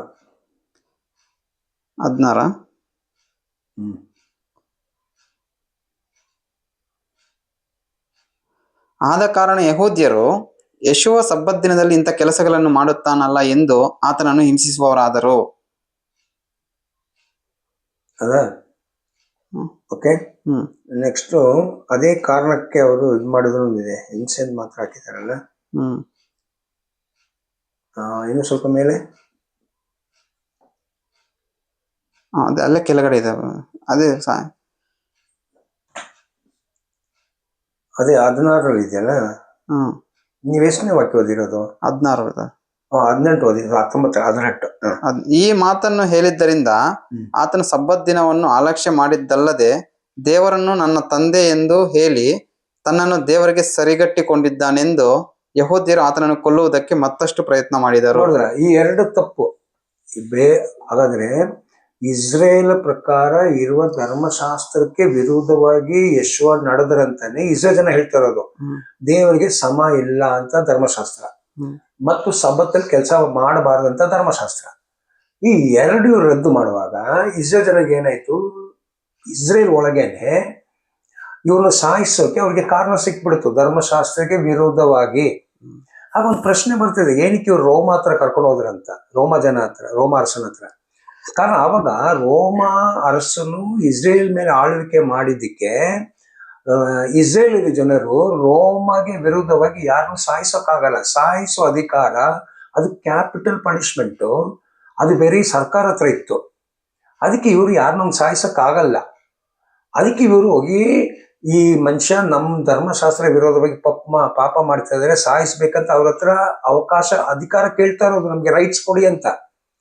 ಆಗ ಎದ್ದ ತಕ್ಷಣ ಅವ್ರು ಏನಂತ ಹೇಳಿದ್ರು, ನಿಮ್ ಧರ್ಮಶಾಸ್ತ್ರದ ಪ್ರಕಾರ ತಪ್ಪು ಮಾಡಿದ್ದಕ್ಕೆ ನನಗೇನು ತಪ್ಪಿಲ್ಲ ಅಂತ ಕೇಳ್ತಿದ್ದಾರೆ, ನನಗೇನು ಅದಕ್ಕೆ. ಆಮೇಲೆ ಕೊನೆಗೆ ಅವರೆಲ್ಲ ಹೇಳಿದ ಮೇಲೆ ಹೇರೋದು ಇವರೆಲ್ಲ ಸೇರ್ಕೊಂಡು ಸರಿ ನಿಮ್ ಇಷ್ಟ ಬಂದಾಗ ಮಾಡಿ ಅಂತ ಒಪ್ಪಿಸ್ಬಿಟ್ರು. ಆವಾಗ ಇಸ್ರೇಲ್ ಜನ ಬಂದು ಯೆಶುವಗೆ ಮರಣ ಕೊಡೋದು, ಸಿಲುಬೆಲೆ ಹಾಕಿರೋದು, ಅದು ಇವ್ರು ತೀರ್ಮಾನ ಮಾಡಿರೋದು. ನಿಮ್ ಇಷ್ಟ ಬಂದಾಗ ಮಾಡಿ ಅಂತ ಅವ್ರು ಇವ್ರ ಕೈಗೆ ಒಪ್ಪಿಸ್ಬಿಟ್ರು. ಅದಕ್ಕೆ ಪೇತ್ರರೆಲ್ಲ ಪ್ರಸಂಗ ಮಾಡುವಾಗ ನೀವು ಸಾಯಿಸಿದಾರಂತಾನೆ ಅವರೆಲ್ಲ ಪ್ರಸಂಗ ಮಾಡಿದ್ರು. ರೋಮ ಜನ ಸಾಯಿಸ್ಬಿಟ್ರಂತ ಎಲ್ಲೂ ಇಲ್ಲ, ಯಹೂದರಾಗಿರೋ ನೀವೇ ಅವರನ್ನು ಸಾಯಿಸಿದಾರಂತ. ಆಗ ಏನಾಯ್ತು, ಈ ರಕ್ಷಣೆ ಬರ್ಬೇಕಂತಾನೆ ಇಲ್ಲಿ 5:1 ರೋಮ 5:1 ಈ ತಪ್ಪಿಗೆ ಅವ್ರ ಧರ್ಮಶಾಸ್ತ್ರ ಪ್ರಕಾರ ಮರಣ ಬಂತು. ಈಗ ಅವ್ರನ್ನ ಎಬ್ಬಿಸುವಾಗ ಧರ್ಮಶಾಸ್ತ್ರಕ್ಕೆ ಮರಣದಲ್ಲಿ ಇಟ್ಕೊಳ್ಳೋ ಶಕ್ತಿ ಇಲ್ಲ ಅವರಿಗೆ. ಹೀಗಿರಲಾಗಿ ನಾವು ನಂಬಿಕೆಯಿಂದ ನೀತಿವಂತರಾದ ಕಾರಣ ನಮ್ಮ ಕರ್ತನಾದ ಯೇಸು ಕ್ರಿಸ್ತನ ಮೂಲಕ ದೇವರೊಂದಿಗೆ ಉಂಟಾದ ಸಮಾಧಾನದಲ್ಲಿ ಇರೋಣ. ಆಗ ಏನಾಯ್ತು, ಇದಕ್ಕೆ ಪೌಲ್ ನೋಡಿ, ಧರ್ಮಶಾಸ್ತ್ರ ಪ್ರಕಾರ ಈಗ ದೇವರಿಗೆ ನಾವು ಜೊತೆಲಿ ನಡೆಯಕ್ಕಾಗಲ್ಲ. ಯೇಸುವನ್ನು ನಂಬಿದರೆ ನಾವು ದೇವ್ರ ಜೊತೆಲಿ ನಡಿಬಹುದು. ಅದಕ್ಕೆ ತನ್ನ ಮಗನನ್ನು ಕಲಿಸಿರೋ ಈ ರಕ್ಷಣೆಯನ್ನು ರೋಮದಲ್ಲಿ ಬರೆದಿರೋದು 10ನೇ ಅಧ್ಯಾಯದಲ್ಲಿ, ಇದು ಇಸ್ರೇಲ್ ಜನರಿಗೆ ಅಂತ. ಇದು ಇನ್ನು ಅನ್ಯ ಜನರಿಗೆ ಆಗಿಲ್ಲ. ಕಾರಣ ಬೈಬಲ್ ಅಲ್ಲಿ ಫಸ್ಟು ಅಬ್ರಾಹ್ಮ್ ಮನೆಯವ್ರಿಗೆ ಹೇಳಿ ಅಂತ.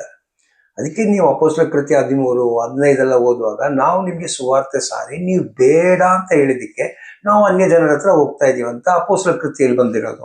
ಅದೇ ಪೌಲ್ ರೋಮದಲ್ಲೂ ಬರಿತಾ ಇದ್ದಾರೆ, ಕೊನೆಗೆ ಬರೀತಾರೆ 28 ಅನ್ಯ ಜನರು ಕೇಳ್ತಾರಂತ ಬರೀತಾ ಇದಾರೆ ಅವರು. ನೋಡಿ 28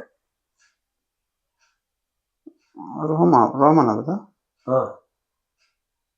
ರೋಮ 16 ಲಾಸ್ಟ್ 18 ಇರ್ಬೇಕಾಗ 18-28 ಇಲ್ಲ 18-28 ಇಲ್ಲ, ರೋಮ ಅಪೊಸ್ತಲರ ಕೃತ್ಯ, ಸಾರಿ ಅಪೊಸ್ತಲರ ಕೃತ್ಯ 28.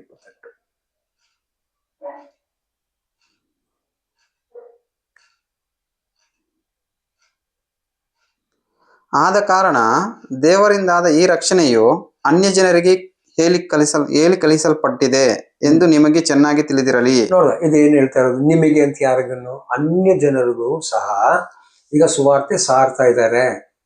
ಅದು ಅಪೊಸ್ತಲರ ಕೃತ್ಯಗಳು, ಅಪೊಸ್ತಲರು ಹೇಳ್ತಾ ಇರೋದು ನಿಮಗೆ ಮೊದಲು. ನೀವು ಬೇಡ ಅಂತ ಹೇಳಿದ್ರೆ ಮಾತ್ರ ಅದು ಅನ್ಯ ಜನ, ನೀವು ಬೇಕು ಅಂತ ಹೇಳಿದ್ರೆ ಅನ್ಯ ಜನ ಹೋಗಲ್ಲ, ನೀವು ಬೇಡ ಅಂತ ಹೇಳಿದಕ್ಕೇನೆ. ಅದಕ್ಕೆ ಪೌಲ್ ರೋಮದಲ್ಲಿ ಬರೀತಾ ಇದ್ದಾರೆ, ನೀವು ಬೇಡ ಅಂತ ಹೇಳಿದಕ್ಕೇನೆ ರಕ್ಷಣೆ ಅನ್ಯ ಜನರಿಗೆ ಬಂತು ಅಂತ. ಈ ರೋಮ 10 ಇದೆ ನೋಡಿ, ರೋಮ 10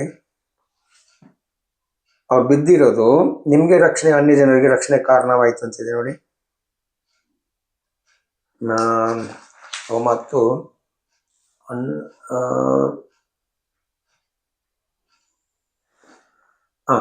30 ಇದು 13 ಇದೆಯಲ್ಲ,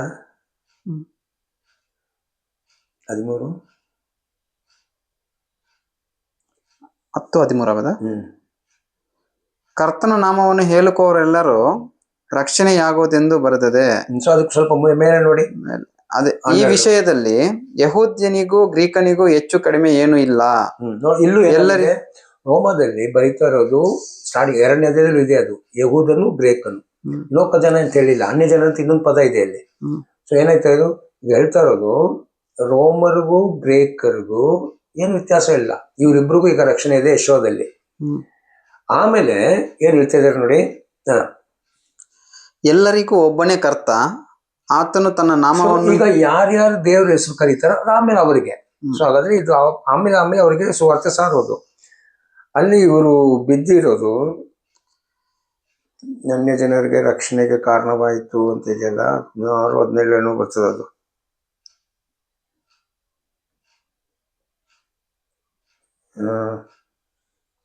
ದೇ ಫಾಲ್ ಅಂತ ಇದೆ.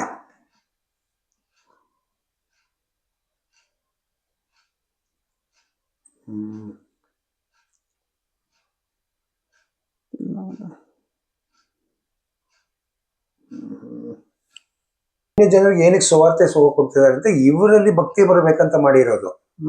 ಇದು ಪೌಲ್ ಬರಿತಾ ಇರೋದು ಇಲ್ಲಿ. ಸೊ ಈಗ ರಕ್ಷಣೆ ಅಂತ ಕ್ರಿಸ್ತನಲ್ಲಿ ಬಂದಿರೋ ರಕ್ಷಣೆ ಮೊದಲಾಗಿ ಬಂದಿರೋದು ಇಸ್ರೇಲ್ ಜನರಿಗೆ. ಸೊ ಹಾಗಾದ್ರೆ ಈಗ ನಮ್ಮ ಸಬ್ಜೆಕ್ಟ್ ಪ್ರಕಾರ ರಕ್ಷಣೆ ಅಂತ ಹೇಳುವಾಗ ನಾವೇನ್ ಮಾಡ್ಬೇಕೀಗ, ತಿರ್ಗಾ ಮೋಶೆಯಲ್ಲಿ ಬಂದಿರೋದು ಏನಾಯ್ತು, ಇವ್ರು ಹಿಂಗ್ ಸ್ವಂತ ನೀತಿ ಏನ್ ಮಾಡ್ಕೊಟ್ರಂತ ನಾವು ವಾಪಸ್ ಬರ್ಬೇಕೀಗ. ಅದಕ್ಕೆ ಈಗ ಮಾಡೋಣ, ಈಗ ಮೋಶೆಯಲ್ಲಿ ಇವರು ಕೆಂಪು ಸಮುದ್ರ ದಾಟ್ಕೊಂಡು ನಿಂತಿದ್ದಾರೆ. ಈಗ ದಾಟ್ಕೊಟ್ಟು ಏನಾಗ್ತದೆ, ಈಗ ದೇವ್ರನ್ನ ಕರೆದಿರೋದು ಏನಕ್ಕೆ? ನಾನು ನಿಮ್ಗೆ ಒಂದು ಜಾಗ ವಾಗ್ದಾನ ಮಾಡಿದ್ದೇನೆ, ಆ ವಾಗ್ದಾನ ಜಾಗಕ್ಕೆ ಏನಾಗಬೇಕು, ನೀವು ಹೋಗಿ ಸೇರ್ಲೇಬೇಕು.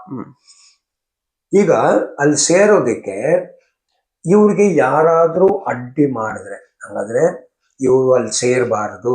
ಅವರೆಲ್ಲ ಯಾರೀಗ ಶತ್ರುಗಳೇ.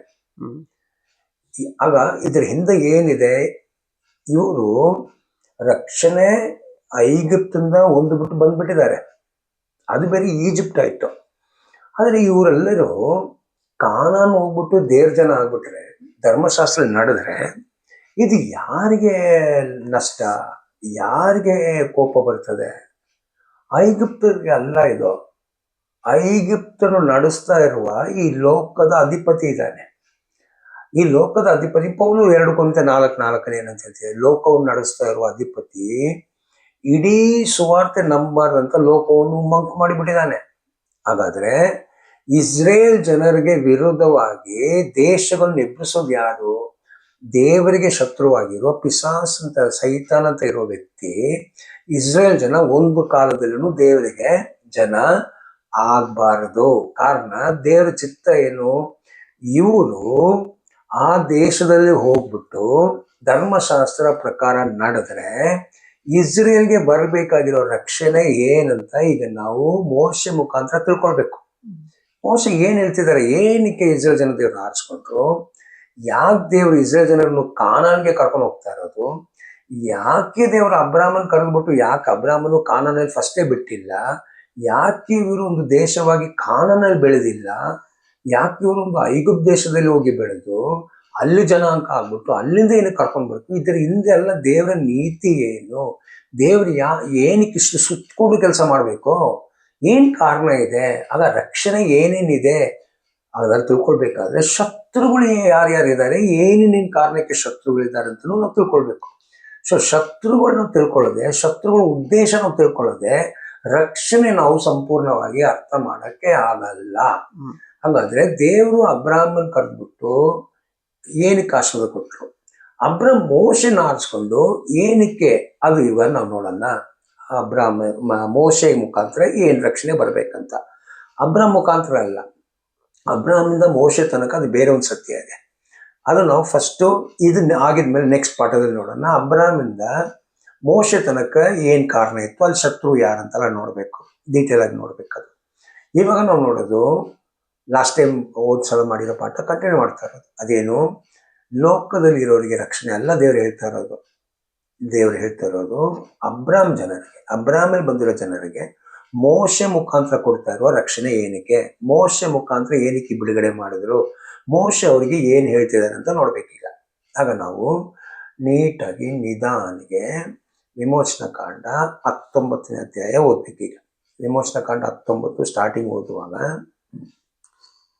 ಇಸ್ರಾಯೇಲ್ಯರ ಐಗುಪ್ತ ದೇಶದಿಂದ ಹೊರಟ 3ನೆಯ ತಿಂಗಳಿನ ಅದೇ ದಿವಸದಲ್ಲಿ ಸೀನಾಯಿ ಅರಣ್ಯಕ್ಕೆ ಬಂದರು. ಓಕೆ, ಆಗ ಏನಾಯ್ತು? ಸಮುದ್ರ ದಾಟಿ ಅರಣ್ಯದಲ್ಲಿ ನಡ್ಕೊಂಡು ಬರ್ತಿದ್ದಾರೆ. ಈಗ 3ನೇ ತಿಂಗಳು ನಡ್ಕೊಂಡು ಬರೀತಾ ಇರುವಾಗ ಏನ್ ಉದ್ದೇಶಕ್ಕೆ ದೇವರು ಇವರನ್ನು ಐಗುಪ್ತಿಂದ ಬಿಡುಗಡೆ ಮಾಡ್ಕೊಂಡು ಬಂದಿದ್ದಾರೆ ಅಂತ ಈಗ ಸೀನಾಯಿ ಬೆಟ್ಟದಲ್ಲಿ, ಅದು ದೇವರ ಬೆಟ್ಟ, ಅವರೇ ಬಂತ ಇರೋ ಬೆಟ್ಟದಲ್ಲಿ ದೇವರಿಗೆ ಮೋಶೆಗೆ ಹೇಳ್ಬೇಕು, ಏನಕ್ಕೆ ನಿಮ್ಮನ್ನ ನಾನು ಕರ್ಕೊಂಡು ಬಂದೆ, ನಿಮ್ಮನ್ನ ನಾನು ಏನಕ್ಕೆ ಕಾನಾನ್ ದೇಶಕ್ಕೆ ಕರ್ಕೊಂಡು ಹೋಗ್ತಾ ಇದ್ದೀನಿ, ಕಾನಾನ್ ದೇಶದಲ್ಲಿ ಹೋಗ್ಬಿಟ್ಟು ನೀವು ಯಾಕೆ ನನ್ನ ಜನ ಆಗ್ಬೇಕು, ನನ್ನ ಉದ್ದೇಶ ಏನಂತ ದೇವರು ಇಲ್ಲಿ ತಿಳಿಸ್ತಾ ಇದ್ದಾರೆ. ಅದಕ್ಕೆ ಮೋಶೆ ಬೆಟ್ಟ ಹತ್ಬೇಕು ಅಂತ ಹೇಳಿದ್ರು. ಓದಿ. ಅವರು ರೆಫೀದೀಮನ್ನು ಬೆಟ್ಟ ಆ ಅರಣ್ಯಕ್ಕೆ ಬಂದಾಗ ಅಲ್ಲಿ ಬೆಟ್ಟಕ್ಕೆ ಎದುರಾಗಿ ಇಳುಕೊಂಡರು. ಮೋಶೆ ಬೆಟ್ಟವನ್ನೇರಿ ದೇವರ ಸನ್ನಿಧಿಗೆ ಹೋದಾಗ ಯೆಹೋವನು ಅವನಿಗೆ ಬೆಟ್ಟದ ಮೇಲಿನಿಂದ ಕೂಗಿ, ನೀನು ಯಾಕೋಬನ ಮನೆತನದವರಾದ ಇಸ್ರಾಯೇಲರಿಗೆ ಈ ಮಾತುಗಳನ್ನು ಹೇಳಬೇಕು. ಒಂದ್ಸಲ ಹತ್ಬಿಟ್ರು. ಈಗ ಹತ್ತದ್ಮೇಲೆ ದೇವ್ರು ಇಷ್ಟೇ ಕೇಳಿದ್ರು ಮೋಶದು, ಬೆಟ್ಟ ಹತ್ಬೇಕು. ಅವರು ಒಂದು ಬೆಟ್ಟ ಹತ್ತದ್ಮೇಲೆ ದೇವ್ರು ಕೇಳಿದ್ರು ಮೋಶೆ, ನೀನು ಹೋಗಿ ಯಾಕೋಬ್ ಮಕ್ಕಳಿದಾರಲ್ಲ, ಅಬ್ರಾಮ್ ಮಕ್ಕಳು ಇಲ್ಲ ಯಾಕೋಬ್ ಮಕ್ಕಳು, ಅಬ್ರಾಮ್ ಇಸಾಕ್ ಯಾಕೋಬ್ ತಂದೆಗಳು, 3 ತಂದೆಗಳು, ಇವ್ರ ಮಕ್ಕಳು ಮೋಶೆ ಕರ್ಕೊಂಡು ಬಂದಿರುವ ಇಸ್ರೇಲ್ ಜನ, ಅವ್ರ ಹತ್ರ ಹೋಗಿ ನೀನು ಕೇಳಬೇಕು. ಏನ್ ಕೇಳಬೇಕು ನೋಡಿ, ಏನ್ ಹೇಳ್ತಿದ್ದಾರೆ ನೋಡಿ. ನಾನು ಐಗುಪ್ತರಿಗೆ ಏನು ಮಾಡಿದೆನೋ ಹದ್ದು ತನ್ನ ಮರಿಗಳನ್ನು ರೆಕ್ಕೆಗಳ ಮೇಲೆ ಹೊತ್ತುಕೊಳ್ಳುವಂತೆ ನಾನು ನಿಮ್ಮನ್ನು ಹೊತ್ತುಕೊಂಡು ನನ್ನ ಸ್ಥಳಕ್ಕೆ ಹೇಗೆ ಸೇರಿಸಿದೆನೋ.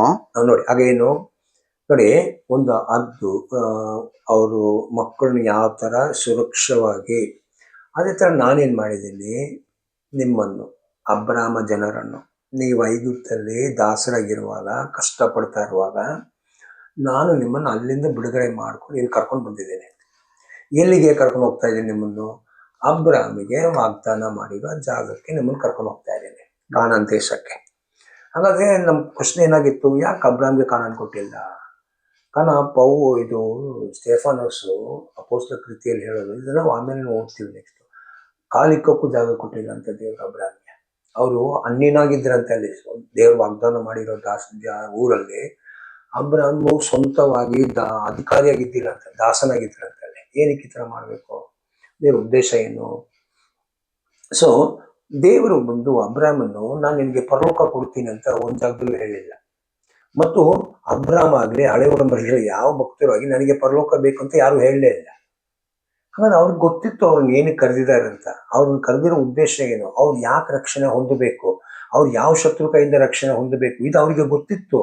ಅದಕ್ಕೆ ಅವ್ರು ಯಾರು ನನಗೆ ಪರಲೋಕ ಬೇಕು, ನಾವು ಪರಲೋಕ ಬರ್ತೀವಿ ಅಂತ ಒಬ್ರು ಪ್ರಾರ್ಥನೆ ಮಾಡಿಲ್ಲ.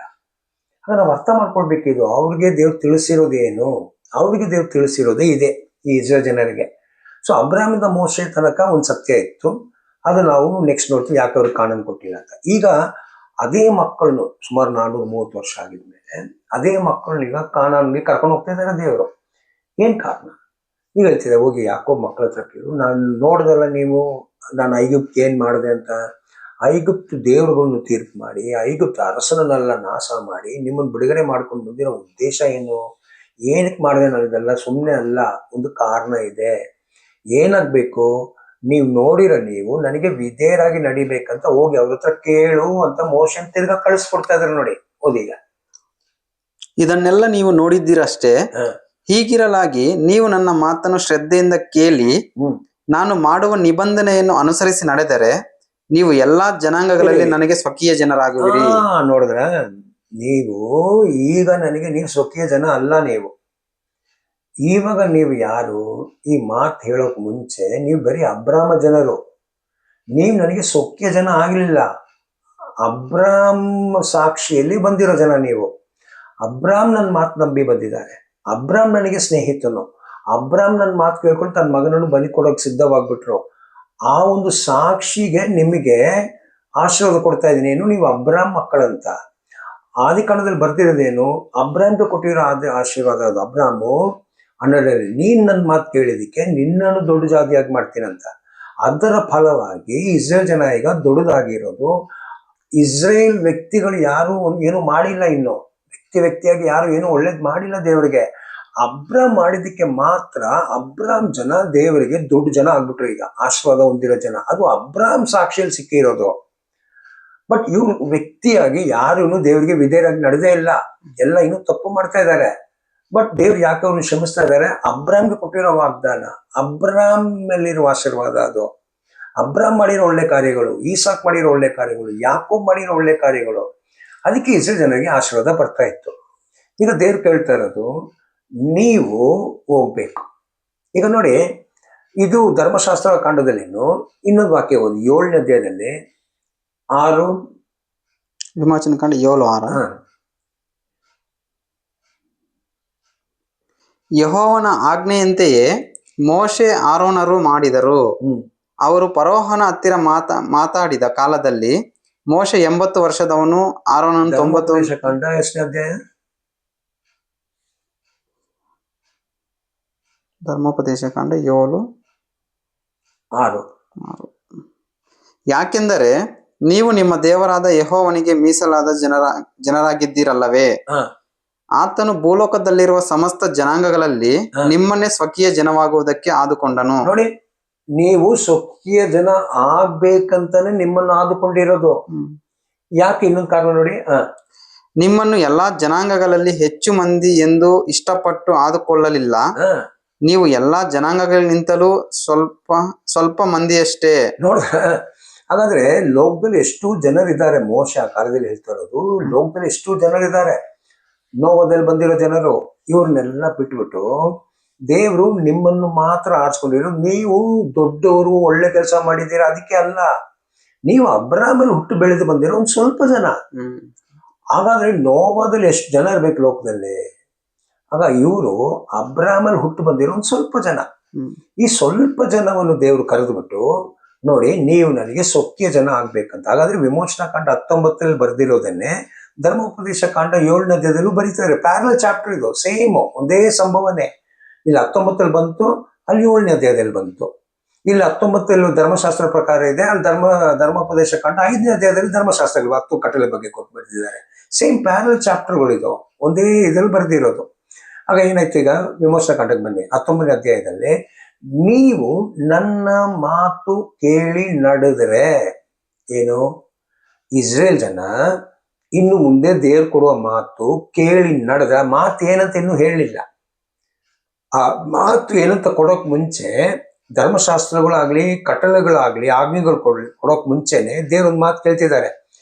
ಇಸ್ರೇಲ್ ಜನ ಹತ್ರ ಹೋಗಿ ಕೇಳು, ನಾನ್ ಕೊಡುವ ಮಾತು, ಇನ್ನು ನಾನು ಕೊಡ್ಬೇಕಾಗಿರೋ ಧರ್ಮಶಾಸ್ತ್ರ, ಅದ್ರಲ್ಲಿ ನೀವು ನಡೆದ್ರೆ ನೀವು ನನಗೆ ಸೊಕ್ಕಿಯ ಜನ ಆಗ್ತೀರಾ. ನಡೆದ್ರೆ, ನಡೆದಿಲ್ಲ ಅಂದ್ರೆ ಇಲ್ಲ, ಬೇರೆ ಅಬ್ರಾಮ್ ಇರೋ ಜನ ಆಗ್ತೀರಾ ನೀವು.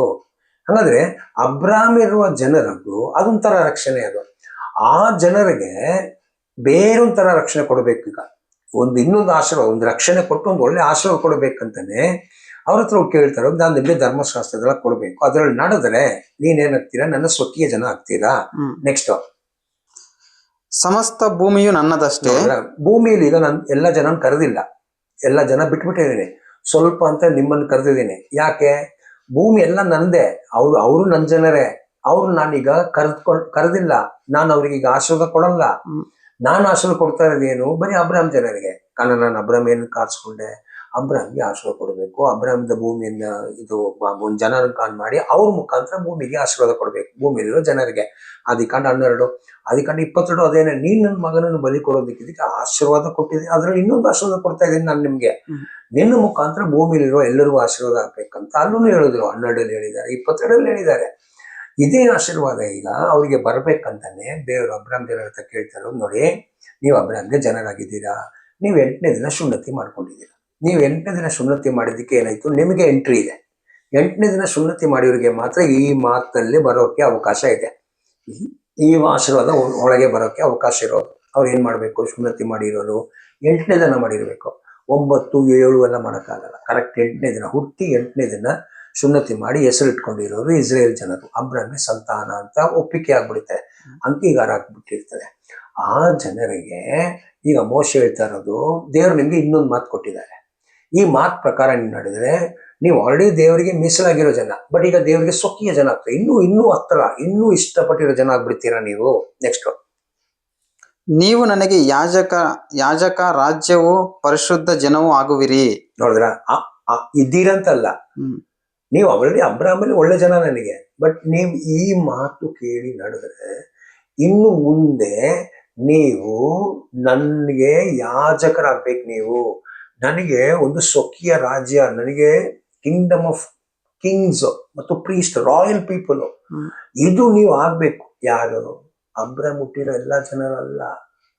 ಅಬ್ರಾಮಲ್ಲಿ ಹುಟ್ಟು ಬಿಟ್ಟು 8ನೇ ದಿನ ಸುನ್ನತಿ ಆಗಿರೋರು, ಮೋಶೆ ಇನ್ನು ಮುಂದೆ ಕೊಡ್ಬೇಕಾಗಿರೋದು ಬೆಟ್ಟ 20ನೇ ಅಧ್ಯಾಯದಲ್ಲೇ ಧರ್ಮಶಾಸ್ತ್ರ ಸ್ಟಾರ್ಟ್ ಆಗೋದು. ಇದು ಫಸ್ಟ್ ಕೇಳಿದ್ರು. ಆಗ ಮೋಶೆ ಏನ್ ಮಾಡಿದ್ರು ನೋಡಿ, ಇಳಿದು ಬಂದು, ಇವೇ ನೀನು ಇಸ್ರಾಯೇಲರಿಗೆ ಹೇಳಬೇಕಾದ ಮಾತುಗಳು ಎಂದನು. ಆಗ ಮೋಶೆ ಬಂದು, ನೋಡಿ ಮೋಶೆ ಇಳಿದು ಬಂದಿದ್ದಾರೆ. ಈಗ ಜಸ್ಟ್ ಇಷ್ಟೇ, ಏನಂತ ಮಾತು ಹೇಳಿಲ್ಲ. ನಾನು ಕೆಲವು ನಿಬಂಧನೆಗಳು ಕೊಡ್ತೀನಿ ನಿಮ್ಗೆ, ಇದ್ರ ಮೇಲೆ ನೀವು ನಡಿಬೇಕು, ನೀವು ನಡೆದ್ರೆ ನನ್ನ ಜನ ಆಗ್ತೀರಾ ಅಂತ ಹೇಳಿ, ಹೋಗಿ ಹೇಳು, ಹೋಗಿ ಕೇಳು ಅಂತ ಮೋಶೆನು ತಿರ್ಗಾ ಕಳಿಸ್ಬಿಟ್ರು ಕೆಳಗೆ. ಈಗ ಮೋಶೆ ಬೆಟ್ಟ ಇಳಿದು ಬಂದು, ಆಗ ಮೋಶೆ ಬಂದು ಜನರ ಹಿರಿಯರನ್ನು ಕೂಡಿಸಿ, ನೋಡಿ ಇದೆಲ್ಲ ಸಮಯ ಆಗಲ್ವಾ, 6 ಲಕ್ಷ ಜನ ಇದ್ದಾರೆ, ಗಂಡಸರು 20 ವಯಸ್ಸು ಮೇಲೆ ಇರೋರು. ಇವರೆಲ್ಲರನ್ನೂ ಹಿರಿಯರನ್ನೆಲ್ಲ ಕೂಡಿಸಿ, ಆಗ 100 ಜನಕ್ಕೆ ಒಂದೊಂದಿದ್ರು, 100 ಜನಕ್ಕೆ ಒಂದೊಂದಿದ್ರು, ಎಷ್ಟು ಜನ ಬೇಕು ನೋಡಿ, ಇವ್ರನ್ನೆಲ್ಲ ಕೂಡಿಸ್ಬೇಕು.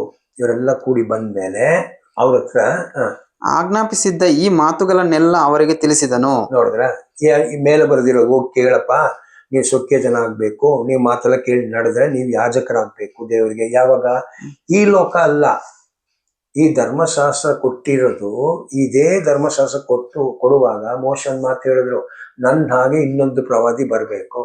ಹಾಗಾದ್ರೆ ಈ ಧರ್ಮಶಾಸ್ತ್ರಗೂ ಮತ್ತು ಯಾಜಕರು ಮತ್ತು ಸ್ವಕೀಯ ಜನ ಆಗೋಕ್ಕೊಂದು ಅವಕಾಶ, ಒಂದು ಕಾಲ ಇತ್ತು. ಆ ಕಾಲದೊಳಗೆ ಅಬ್ರಾಮ್ ಜನ ಆಗ್ಲೇಬೇಕಾಗಿತ್ತು. ಅದಕ್ಕೆ ಆ ಪ್ರವಾದಿ ಬಂದು ಸೇರಿಸ್ಬೇಕು ಇವರನ್ನು. ಎಲ್ಲಿ ಮೋಶೆ ಎಲ್ಲಿ ಸೇರಿಸಿದ್ರು ಅಲ್ಲಿಂದ ಕರ್ಕೊಂಡು ಹೋಗಿ ವಾಗ್ದಾನ ಆಗಿರುವ ನಿಜವಾಗಿರೋ ದೇಶಕ್ಕೆ ಇವ್ರನ್ನ ಸೇರ್ಸೋಕೆ ಮೋಶೆ ತರ ಇನ್ನೊಂದು ಪ್ರವಾದಿ ಬರಬೇಕು. ಇದು ಆಲ್ರೆಡಿ ಪ್ಲಾನ್. ಇದೇನೆ ಧರ್ಮಶಾಸ್ತ್ರ, ಧರ್ಮ ಉಪದೇಶ ಕಾಂಡದಲ್ಲಿ 18 ಅದರಲ್ಲಿ ಬರ್ದಿರೋದು. ನಾವು ಆಲ್ರೆಡಿ ಅದನ್ನು ಒಂದ್ಸಲ ಓದ್ಬಿಡಿ. 18-15 ಧರ್ಮೋಪದೇಶ ಧರ್ಮೋಪದೇಶ ಕಾಂಡ 18-15.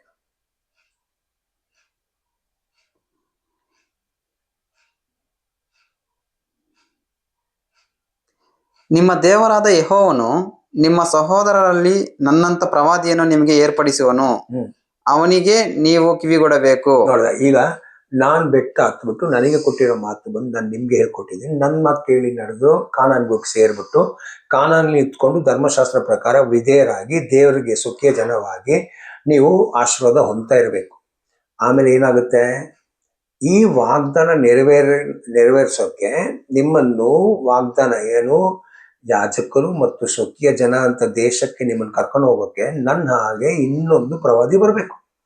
ಆ ಪ್ರವಾದಿ ಬಂದು ನಿಮ್ಮನ್ನು ಸೇರಿಸುವಾಗ ನೀವು ಅವ್ರ ಮಾತು ಕೇಳಿದ್ರೆ ಅವ್ರು ನಿಮ್ಮನ್ನು ಅಲ್ಲಿಗೆ ಕರ್ಕೊಂಡು ಹೋಗ್ತಾರೆ ಅಂತಾನೆ ಹೇಳಿರೋದು ಇದು. ಸೊ ಇದೆಲ್ಲ ಒಂದು ಪ್ರಾಮಿಸು. ಹಾಗೇನಾಯ್ತು, ಈಗ ನಾವು ವಿಮರ್ಶನ ಕಾಂಡದಲ್ಲಿ ಇವ್ರ ಕೆಳಗೆ ಬಂದು ಹಿರಿಯರನ್ನೆಲ್ಲ ಕೇಳಿಬಿಟ್ಟು ಹಿರಿಯರೆಲ್ಲ ಏನು ಉತ್ತರ ಕೊಟ್ಟರು ನೋಡಿ, ವಿಮೋಚನ ಕಾಂಡ ವಿಮರ್ಶನ ಕಾಂಡದಲ್ಲಿ.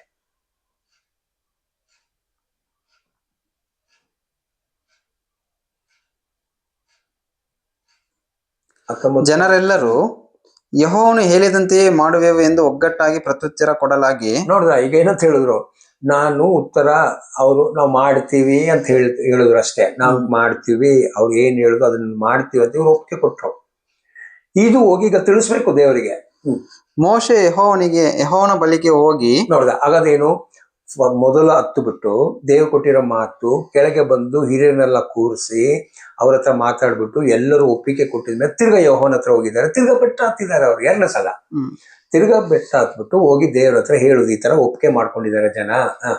ಅವರ ಮಾತುಗಳನ್ನು ಆತನಿಗೆ ಅರಿಕೆ ಮಾಡಿದನು. ನೋಡಿದ್ರ, ಆಗ ಕೆಳಗೆ ಇವ್ರು ಏನೇನ್ ಹೇಳಿದ್ರು ಇದನ್ನೆಲ್ಲ ಹೋಗಿ ವಾಪಸ್ಸು ಯೆಹೋವನ ಹತ್ರ ಹೇಳಿದ್ರು, ದೇವ್ರ ಹತ್ರ, ದೇವ್ರೆ ಜನ ಒಪ್ಪಿಗೆ ಮಾಡ್ಕೊಂಡಿದ್ದಾರೆ, ನೀನ್ ಹೇಳಿರೋದು ನಾನೆಲ್ಲ ಹೇಳಿದೆ ಎಲ್ಲ. ಅಂದ್ರೆ ಇನ್ನೂ ನಿಬಂಧನೆಗಳು ಹೇಳಿಲ್ಲ, ಬೇರೆ ಮಾತುಗಳು ಹೇಳಿರೋದನ್ನು ಇವ್ರು ಒಪ್ಪಿಗೆ ಮಾಡಿದ್ದಾರೆ ಅಂತ ಹೋಗಿ ಹೇಳ್ಬಿಟ್ರು. ಈಗ ನೆಕ್ಸ್ಟ್, ಯೆಹೋವನು ಮೋಶೆಗೆ, ಇಗೋ ನಾನು ನಿನ್ನ ಸಂಗಡ ಮಾತನಾಡುವಾಗ ಜನರು ಕೇಳಿ ಯಾವಾಗಲೂ ನಿನ್ನನ್ನು ನಂಬುವಂತೆ ನಾನು ಕಾರ್ಮುಗಿಲಿನಲ್ಲಿ ನಿನ್ನ ಬಳಿಗೆ ಬರುವೆನು ಎಂದು ಹೇಳಿತು. ಈಗ ನಾನು ಹೇಳಿರೋ ಮಾತು ನಿಜ ಅಂತ ಎಲ್ಲಾ ಜನರು ನಂಬಬೇಕು. ಅದಕ್ಕೆ ಎಲ್ಲರನ್ನು ಕೂರಿಸು, ನಾನು ಬೆಟ್ಟದ ಮೇಲೆಯಿಂದ ನಿಮ್ಮೆಲ್ಲ ಜನರ ಹತ್ರ ನಾನು ಮಾತಾಡ್ತೀನಿ ಅಂತ ಹೇಳ್ಕೊಂಡೆ. 20 ಸ್ಟಾರ್ಟ್ ಮಾಡಿದ್ರು ಪ್ರಾರಂಭ. ಅದಕ್ಕೆ ಹೋಗಿ ನೀವು 3 ದಿನ ಎಲ್ಲ ಸಿದ್ಧ ಮಾಡಿ ಸ್ನಾನ ಎಲ್ಲ ಮಾಡಿ ಅಶುದ್ಧರೆಲ್ಲ ಶುದ್ಧರಾಗಿ ಅಂತ ಹೇಳಿರೋದು. ಎಲ್ಲ ಶುದ್ಧ ಮಾಡಿ ಬೆಟ್ಟ ಹತ್ರ ಬರ್ಬೇಕು ಎಲ್ಲರೂ. ಏನಕ್ಕೆ, ದೇವರು ಮೋಶೆ ಹತ್ರ ಹೇಳಿರೋ ಮಾತು ಸುಳ್ಳಲ್ಲ. ಮೋಶೆ ಬಂದು ನಿಮ್ಮ ಹತ್ರ ಸುಳ್ಳು ಹೇಳಿಲ್ಲ, ಮೋಶೆ ಬಂದು ಹೇಳಿರೋ ಮಾತು ನಿಜ ಅಂತ ಅದಕ್ಕೆ ಸಾಕ್ಷಿಯಾಗಿ ಯೆಹೋವ ದೇವರು ಹೇಳ್ತಾ ಇರೋದು, ನಾನ್ ಬೆಟ್ಟದ ಮೇಲೆ ಇತ್ಕೊಂಡು ನಾನೇ ನೇರವಾಗಿ ಇಷ್ಟು 20-30 ಲಕ್ಷ ಜನರ ಹತ್ರ ನಾನೇ ಮಾತಾಡ್ತೀನಿ ಅಂತ ಹೇಳಿದ್ರು. ಸೊ ಅದು ನಮ್ಗೆಲ್ಲರೂ ಗೊತ್ತು. 20 ಏನಾಯ್ತು, ಅವ್ರು ಜಸ್ಟ್ ಸ್ಟಾರ್ಟ್ ಮಾಡಿದ್ರು. ಶಬ್ದ ತುತ್ತೂರಿ ಭಯಂಕರವಾಗಿತ್ತು. ಆಗ ಜನರಿಗೆ ಅದು ಕೇಳಿ ಇರೋಕ್ಕಾಗಲಿಲ್ಲ. ಅದಕ್ಕೆ ಅವ್ರು ಜನ ಏನ್ ಮಾಡಿದ್ರು, ಮೋಶೆ ನಮ್ಗೆ ದೇವ್ರು ಹೇಳೋದು ಬೇಡ, ಸಾಕು, ನಮ್ಗೆ ಗೊತ್ತು, ನಮ್ಗೆ ಸಾಕು, ನಂಬಿಕೆ ಆಯ್ತು, ನಮ್ಗೆ ಶಬ್ದ ತುಂಬಾ ಭಯಂಕರವಾಗಿದೆ. ಕಾರಣ ಬೆಟ್ಟ ಹತ್ತಿರದಲ್ಲಿ ಇರೋರು 20 ಲಕ್ಷ ಜನ ಎಷ್ಟು ದೂರ ಇರ್ತಾರೆ. ಆ 20 ಲಕ್ಷ ಕೊನೆಯಲ್ಲಿರೋ ವ್ಯಕ್ತಿಗಳಿಗೆ ಈ ಸ್ವರ ಕೇಳ್ಬೇಕಾದ್ರೆ ಬೆಟ್ಟ ಹತ್ರ ಇರೋರಿಗೆ ಕಿವಿ ಏನಾಗ್ತದೆ ಸ್ವಲ್ಪ ಯೋಚನೆ ಮಾಡಿ. ಅವ್ರಿಗೆ ಕೂಗಿ ಹತ್ತಿರೋದು, ಬೇಡ ಮೋಶೆ, ಹೇಳ್ಬಿಡು ದೇವರಿಗೆ ನಿಲ್ಸು ಅಂತ. ಆಗ ಏನ್ ಮಾಡ್ಬಿಟ್ರು, ಸರಿ ಮೋಶೆ ನೀನ್ ಬೆಟ್ಟ ಹತ್ತು ಬಿಟ್ಟು ಬಾ. ಈಗ ಮೋಶೆ ಬೆಟ್ಟ ಹತ್ತಿ ಹೋಗುವಾಗ ದೇವರು ಕಲ್ಲಲ್ಲಿ ಬರೆದು ಕೊಟ್ಟು, ಪುಸ್ತಕಗಳೆಲ್ಲ ಬರೆದು ಕೊಟ್ಟು ಇದೆಲ್ಲ ವಾಪಸ್ ಕಳಿಸಿರೋದೆ. ಆ ಪುಸ್ತಕನೇ ದೇವಾಲಯದಲ್ಲಿ ಇಟ್ಟಿರೋದು. ಅವರು ಮಂಜೂಷ ಪೆಟ್ಟಿ ಹತ್ರ ಇಟ್ಟಿದ್ರು ಈ ಬುಕ್ಗಳು, ಮೋಶೆ ಬರೆದಿರೋದು, ಮೇಲಿಂದ ಬರ್ಕೊಂಡು ಕೆಳಗೆ ಬಂದಿರೋದು. ಆಗ ಏನಾಗ್ಬೇಕಾಗಿತ್ತು, ಇಸ್ರೇಲ್ ಜನ ಏನ್ ರಕ್ಷಣೆ ಹೊಂದಬೇಕು? ಇಸ್ರೇಲ್ ಜನನು ಐಗುಪ್ತಿಂದ ರಕ್ಷಣೆ ಕೊಟ್ಟಿರೋದು ಅವರು ಇನ್ನೂ ಭವಿಷ್ಯ ಕಾಲದಲ್ಲಿ ಹಾಗೆ ಇದು ವರ್ತಮಾನ ಕಾಲ. ಈ ವರ್ತಮಾನ ಕಾಲದಲ್ಲಿ ದೇವರ ವಾಗ್ದಾನ ಪ್ರಕಾರ ನಡೆದರೆ ಭವಿಷ್ಯ ಕಾಲದಲ್ಲಿ ಈ ನಡೆದಿರೋರೆಲ್ಲ ಸತ್ತೋಗ್ತಾರೆ. ಸತ್ತೋಗಿರೋನ್ನ ಎಬ್ಬರಿಸಿ ಅವ್ರ ವಾಗ್ದಾನ ಪ್ರಕಾರ ಒಂದು ಪರಮ ಕಾನಾನ್, ಒಂದು ಕಾನಾನ್ಗೆ ಸೇರಿಸೋಕೆ ಇನ್ನೊಂದು ಪ್ರವಾದಿ ಬರ್ಬೇಕಾಗಿತ್ತು. ಆಗ ಅಷ್ಟು ಕಾಲ ನೀವು ವರ್ತಮಾನ ಕಾಲದವ್ರಿಗೆ ನಡ್ಕೊಂಡಿದ್ರೆ ಭವಿಷ್ಯದಲ್ಲಿ ಪ್ರವಾದಿ ಬರ್ತಾರೆ. ಅದು ಅಲ್ಲಿ ತನಕ ಭವಿಷ್ಯ ಕಾಲ. ಈಗ ಪ್ರವಾದಿ ಬಂದ ಮೇಲೆ ಏನಾಗ್ತದೆ, ತಿರ್ಗದು ಅವ್ರಿಗೆ ವರ್ತಮಾನ ಕಾಲ. ಆ ವರ್ತಮಾನ ಕಾಲನೇ ಪೌಲು ಇಸ್ರೇಲ್ ಜನರಿಗೆ ಬರೀತಾ ಇರೋದು. ಧರ್ಮಶಾಸ್ತ್ರ ನೀವು ಏನ್ ಮಾಡಕ್ಕಾಗಿಲ್ಲ, ಅದು ಮಾಡೋಕೆ ಮಗ ಬಂದು ಮಾಡಿರೋದು. ಈಗ ನೀವು ಆ ರಕ್ಷಣೆ ಹೊಂದಬಹುದು, ಮಗನನ್ನು ನಂಬಿ ಅಂತ ಇಸ್ರೇಲ್ ಜನರಿಗೆ ಹೇಳಲೇಬೇಕು. ಅದೇ ಸುವಾರ್ತೆನೆ ಕರ್ತನು ಬಂದು ಹೇಳಿರೋದು. ನಾನು ಇಸ್ರೇಲ್ ಜನರಿಗೆ ರಕ್ಷಣೆ ಬರ್ಬೇಕಂತಾನೆ ಬಂದಿರೋದು. ಇಸ್ರೇಲ್ ಮನೆಯಲ್ಲಿ ತಪ್ಪೋಗಿರೋ ಒಂದೊಂದು ಕುರಿಗಳನ್ನ ನಾನು ಸೇರಿಸ್ಬೇಕು. ಕಾರಣ ಅವ್ರ ಜೊತೆಯಲ್ಲಿ ದೇವರು ಒಡಂಬಡಿಕೆ ಮಾಡ್ಕೊಂಡಿದ್ದಾರೆ. ಯಾರ್ಯಾರು ಮಾತು ಕೇಳಿ ನಡೀತೀರೋ ಅವರೆಲ್ಲ ಈ ತರ ಆಗ್ಬೇಕಂತ. ಹಾಗಾದ್ರೆ ಅಬ್ರಾಹ್ಮಲ್ಲಿ ಹುಟ್ಟಿರೋ ಪ್ರತಿ ಮಕ್ಕಳಿಗೂ ಒಂದು ಅವಕಾಶ ಕೊಡ್ಬೇಕಾಗಿರೋದು ದೇವರು. ಇಲ್ಲಾಂದ್ರೆ ಸುಳ್ಳಾಗ್ಬಿಡ್ತಾರೆ. ಇಸ್ರೇಲ್ ಜನ ಹೇಳ್ತಾರೆ, ನಾನು ಅಬ್ರಾಹ್ಮ್ ಹುಟ್ಟಿದ್ದೀನಿ, ನನಗೆ ಸುವಾರ್ತೆ ಸಿಕ್ಕಿಲ್ಲ, ನಾನು ಎಲ್ಲೋ ದೇಶದಲ್ಲಿ ಇದ್ದೀನಿ, ನನ್ನನ್ನು ಕಳಿಸಿರೋದು ನೀವೇ, ನನಗೆ ಸುವಾರ್ತೆ ಬಂದಿರೋದು ನನ್ನ ಭಾರತ ದೇಶದಲ್ಲಿ ಬಂದಿರೋದು ನೀವೆಲ್ಲ ನಮ್ಮನ್ನು ಕಳಿಸಿರೋದು. ಈಗ ನಾವು ಭಾರತ ದೇಶದಲ್ಲಿ ಬಂದ್ಬಿಟ್ಟು ನಮಗೆ ಸುವಾರ್ತೆ ಸಾರಿಲ್ಲ ಅಂತ ಹೇಳ್ಬಿಟ್ರೆ ದೇವ್ರು ತಪ್ಪಾಗುತ್ತೆ. ಅದಕ್ಕೆ ದೇವ್ರು ತೋಮನ್ ಕಳಿಸೋದು, ಹೋಗಿ ಸುವಾರ್ತೆ ಸಾರು ಅಂತ. ಅದಕ್ಕೆ ಸ್ಟಾರ್ಟಿಂಗ್ ಅಲ್ಲಿ ಎಲ್ಲರೂ ಅಬ್ರಾಹ್ಮ್ ಜನ ಹುಡ್ಕೊಂಡು ಸುವಾರ್ತೆ ಸಾರುವಾಗ ಇಸ್ರೇಲ್ ಜನ ಎಲ್ಲೆಲ್ಲಿ ಕೇಳಲಿಲ್ಲ ಅಲ್ಲಲ್ಲಿ ಅನ್ಯ ಜನರಿಗೂ ಸುವಾರ್ತೆ ಸಿಕ್ತು. ಆ ತರ ಕೇರಳದಲ್ಲಿ ಮಲಯಾಳಿಗಳು, ತಮಿಳುನಾಡಲ್ಲಿ ತಮಿಳವರಿಗೆ ಸುವಾರ್ತೆ ಬಂತು. ಇದು ಭಾರತ ದೇಶದಲ್ಲಿರೋ ಸಾಕ್ಷಿ ಇದು. ಆಮೇಲೆ ಇಡೀ ಭಾರತ ದೇಶದ ಎಲ್ಲ ಭಾಷೆಯವರಿಗೆ ಸಿಕ್ತು. ಕನ್ನಡ, ತೆಲುಗು, ಹಿಂದಿ ಎಲ್ಲ ಕಡೆ ಬಂತು. ಫಸ್ಟ್ ಬಂದಿರೋದು ಮಲಯಾಳಂ, ಆಮೇಲೆ ಬಂದಿರೋದು ತಮಿಳಲ್ಲಿ. ಸೊ ಇಸ್ರೇಲ್ ಜನರಿಗೆ ರಕ್ಷಣೆ ಅಂತ ಹೇಳುವಾಗ ಅವ್ರನ್ನ ಐಗಿಪ್ತಿಂದ ಕರ್ಕೊಂಡು ಬಂದಿರೋದು, ಅದು ಮುಗಿದೋಯ್ತು ಆ ರಕ್ಷಣೆ. ಹಾಗಾದ್ರೆ ಏನರ್ಥ, ಅವ್ರು ಇನ್ನೂ ರಕ್ಷಣೆ ಹೊಂದಬೇಕು. ಆಗ ಅವ್ರು ರಕ್ಷಣೆ ಹೊಂದಬೇಕೋದೇನು, ದೇವರಿಗೆ ಸ್ವಕೀಯ ಜನ ಆಗ್ಬೇಕು. ಹಾಗಾದ್ರೆ ಅವ್ರು ಏನಕ್ಕೆ ರಕ್ಷಣೆ ಹೊಂದಬೇಕು, ದೇವರ ಸ್ವಂತ ಜನ ಆಗ್ಬೇಕಂತ ರಕ್ಷಣೆ ಹೊಂದಬೇಕು. ಎಲ್ಲಿಂದ ರಕ್ಷಣೆ ಹೊಂದಬೇಕು, ಪಾಪ ಅಂತ ಶತ್ರು. ಅದಕ್ಕೆ ಧರ್ಮಶಾಸ್ತ್ರ ಕೊಟ್ಟರು. ಧರ್ಮಶಾಸ್ತ್ರ ಕೊಡುವಾಗ ಏನಾಗ್ತದೆ, ಪಾಪ ಏನಂತ ಗೊತ್ತಾಗ್ತದೆ. ಸೊ ಪಾಪ ಧರ್ಮಶಾಸ್ತ್ರ ಮುಖಾಂತರ ಗೊತ್ತಾಗುವಾಗ ಇದು ಮಾಡಿ ಇದು ಮಾಡಬೇಡ ಅಂತ ಹೇಳುವಾಗ ಅಲ್ಲಿದೆ ನ್ಯಾಯಗಳು. ಆ ತರ ಒಂದು ಪಾಪಿ ನೀತಿವಂತರಾಗ್ಬೇಕಂತ ದೇವ್ರ ಧರ್ಮಶಾಸ್ತ್ರ ಕೊಟ್ಟಿರೋದು. ಅದರಲ್ಲಿ ನಡೆದು ಅವ್ರ ರಕ್ಷಣೆ ಹೊಂದಬೇಕು. ಈ ರಕ್ಷಣೆ ಅವ್ರಿಗೆ ಸಿಗ್ತಾ ಇರಲಿಲ್ಲ. ಅದು ಕೊಡೋಕೆನೆ ಯೇಸು ಬಂದು ಅವ್ರಿಗೆ ಬಂದಿರೋದು. ಹಾಗಾದ್ರೆ ನೀವು ಕೇಳ್ಬೋದು, ನಮ್ಗೆ ಇರೋ ರಕ್ಷಣೆ ಇದೇ ತರ ಅನ್ಯ ಜನರಿಗೂ ಬರೋ ರಕ್ಷಣೆಗೂ ಒಂದು ಕಾರಣ ಇದೆ. ಆ ಕಾರಣ ಏನಂತ ನಾವು ಆಮೇಲೆ ತಿಳ್ಕೊಳ್ಬೇಕು. ನಿಮ್ಗೆ ಏನ್ ರಕ್ಷಣೆಗೆ ನಮ್ಮನ್ನು ಕರೆದಿದ್ದಾರಂತ. ಇವಾಗ ನಾವು ರಕ್ಷಣೆ ಸಬ್ಜೆಕ್ಟ್ ಅಲ್ಲಿ ಫಸ್ಟ್ ನಾವು ತಿಳ್ಕೊಳ್ಬೇಕಾಗಿರೋದು ಮೋಶೆಗೆ ಬಂದಿರೋ ರಕ್ಷಣೆ, ಮೋಶೆ ಮುಖಾಂತರ ಕೊಟ್ಟಿರೋ ರಕ್ಷಣೆ. ಅದು ಏನಕ್ಕೆ ಅಂತ. ಸೊ ಆಗ ಏನಾಯ್ತು, ಇವರು ಇಲ್ಲಿಂದ ಕಾನಾನ್ ಸೇರುವಾಗ ಇದಕ್ಕೆ ಶತ್ರು ಯಾರು, ಇವ್ರು ದೇವರಿಗೆ ಯಾಜಕರಾಗಬಾರದು, ಇವ್ರು ದೇವರಿಗೆ ಸ್ವಂತ ಜನ ಆಗ್ಬಾರದು ಅಂತ ಶತ್ರು ಯಾರು, ದೇವರ ಶತ್ರು ಸೈತಾನು, ಪಿಶಾಚ ಅಂತ ಇರೋನು, ಅವನೇ ಇವ್ರಿಗೆ ಶತ್ರು ಆಗಿರೋದು. ಆಗ ಅವ್ರು ಏನ್ ಮಾಡ್ತಾರೆ, ನೀವು ದೇವ್ರ ಜೊತೆ ನಡಿಬಾರದು, ದೇವ್ರಿಗೆ ಮೆಚ್ಚುಗೆಯಾಗಿ ನೀವು ನಡಿಬಾರದು, ದೇವ್ರ ಮಾತು ನೀವು ಕೇಳಬಾರ್ದು, ಅವಿಧೇಯರಾಗಿರ್ಬೇಕಂತ ಸೈತಾನ ಪ್ರಕಾರ ಇವ್ರು ನಡೆಯೋಕೆ ಸ್ಟಾರ್ಟ್ ಮಾಡ್ಬಿಟ್ರು. ಅದಕ್ಕೆ ಇವ್ರಿಗೆ ಏನ್ ಸಿಗ್ತಾ ಇರ್ಲಿಲ್ಲ, ದೇವ್ರು ಹೇಳಿರೋ ವಾಗ್ದಾನ, ಆಶೀರ್ವಾದ ಸಿಗ್ತಾ ಇರಲಿಲ್ಲ. ಹಾಗಾದ್ರೆ ಶತ್ರು ಯಾರು ಇವರಿಗೆ, ಸೈತಾನು. ಇವ್ರು ಇದಕ್ಕೆ ವಿರೋಧವಾಗಿ ನಡಿಬೇಕಂತ ಇವ್ರು ಹೋಗ್ತಾ ಇರೋ ಜಾಗದೆಲ್ಲ ಶತ್ರುಗಳು ಬರ್ತಾ ಇದ್ರು. ಯಾವಾಗ ಕಾನಾನ್ ಹತ್ರ ಬಂದ್ಬಿಟ್ರು, ಅರಣ್ಯ ಬಿಟ್ಬಿಟ್ಟು ಅಮೇಲಿಕರು ಬಂದ್ರು ನೋಡಿ. ಅಮೇಲಿಕರು ಅವ್ರನ್ನ ಬಿಟ್ಟೇ ಇಲ್ಲ. ಅಲ್ಲಿ ಮೋಶೆ ಯುದ್ಧ, ಅಲ್ಲಿ ಯೆಹೋವ ನಿಶಿ ಅಂತ ಹೆಸರು ಬಂದಿರೋದು. ಯುದ್ಧ ಮಾಡಿದ್ರು, ಅಲ್ಲಿ ಅಮೇಲಿಕರ ಜೊತೆಲಿ ಯುದ್ಧ ಮಾಡಿ ಗೆದ್ರು. ಆಮೇಲೆ ಮೋವಾಬಲ್ಲಿ ಯುದ್ಧ ಮಾಡಿ ಗೆದ್ರು. ಆಮೇಲೆ ನಿಮ್ಗೆ ಏದೋಮು, ಇವರೆಲ್ಲರನ್ನು ಗೆದ್ದಿ ಕಾನಾನಿಗೆ ಬಂದು ಸೇರಿದ್ರು. ಈಗ ಕಾನಾನಲ್ಲಿ ಏನಿದ್ರು, ಕಾನಾನಲ್ಲಿ ಇವ್ರಿಗೆ ಶತ್ರು ಇತ್ತು. 7 ದೇಶಗಳು, ಬಲವಾಗಿರುವ 7 ದೇಶಗಳಿತ್ತು. ಅವ್ರನ್ನೆಲ್ಲ ನೀವು ನಾಶ ಮಾಡಬೇಕು ಅಂತ ಹೇಳುವಾಗಲೇ ಅಲ್ಲಿ ಏನಾಯ್ತು, ಆ ದೂತ ಬಂದು ಹೇಳ್ತಿದ್ದಾರೆ ನೋಡಿ, ನೀವು ನನ್ನ ಮಾತು ಕೇಳಲಿಲ್ಲ, ನಿಮ್ಗೆ ರಕ್ಷಣೆ ಕೊಡೋಕೆ ನಾನು ನಿಮ್ಮ ಜೊತೆಯಲ್ಲಿ ಬಂದೆ, ಕಾನಾನಲ್ಲಿರೋ ಶತ್ರು ನೀವು ಓಡಿಸಿ ಅಂತ ಹೇಳುವಾಗ ನೀವು ಶತ್ರು ಜೊತೆಯಲ್ಲೇ ಸೇರ್ಕೊಂಡ್ರಿ, ಅವ್ರನ್ನ ಜೊತೆಲಿ ಇಟ್ಕೊಂಡ್ರಿ ನೀವು, ನಾನು ಏನ್ ಮಾಡೋದಂತ ದೂತ ಬಿಟ್ಟು ಹೋಗ್ಬಿಟ್ರು. ಅದೇ ನಾವು ನ್ಯಾಯಸ್ಥಾಪಕದಲ್ಲಿ ಹೋಗ್ತಾ ಇರೋ ದೂತ ಬಿಟ್ಟು ಹೋಗ್ಬಿಟ್ರು. 2ನೇ ಅಧ್ಯಾಯದಲ್ಲಿ ಬಿಟ್ಟು ಹೋಗ್ಬಿಟ್ರು, ನಾನು ಬರಲ್ಲ, ನಿಮ್ಮನ್ನು ಸಹಾಯ ಮಾಡಲ್ಲ ಅಂತ. ಇದು ನಿಮ್ಗೆ ಕೀರ್ತನದಲ್ಲಿ, ಇದು ನಿಮ್ಗೆ ಏಷಯದಲ್ಲಿ ಎಲ್ಲ ಬರೆದಿದ್ದಾರೆ. ಇವರು ತಪ್ಪು ಮಾಡಿದ್ದಾರೆ, ಅದಕ್ಕೆ ದೂತ ಬಿಟ್ಟು ಹೋಗ್ಬಿಟ್ರಂತ. ಅವ್ರನ್ನ ಕರ್ಕೊಂಡು ರಕ್ಷಣೆಗೆ ಕರ್ಕೊಂಡು ಬಂದಿರೋ ದೂತ ಬಿಟ್ಬಿಟ್ರಂತೆ ಅವರನ್ನು. ಈಗ ಏನಾಯ್ತು, ಈಗ ಅವರು ತಿರ್ಗಾ ರಕ್ಷಣೆ ಹೊಂದಬೇಕು. ಆ ದೂತ ಜೊತೆಯಲ್ಲಿ ಕರ್ಕೊಂಡು ಬಂದಿರೋ ದೂತ ಹೋಗ್ಬಿಟ್ರು, ಅದನ್ನೊಂದ್ಸತ ಹೋಗ್ಬಿಡೋಣಲ್ಲ. ನ್ಯಾಯಸ್ಥಾಪಕ 2:1.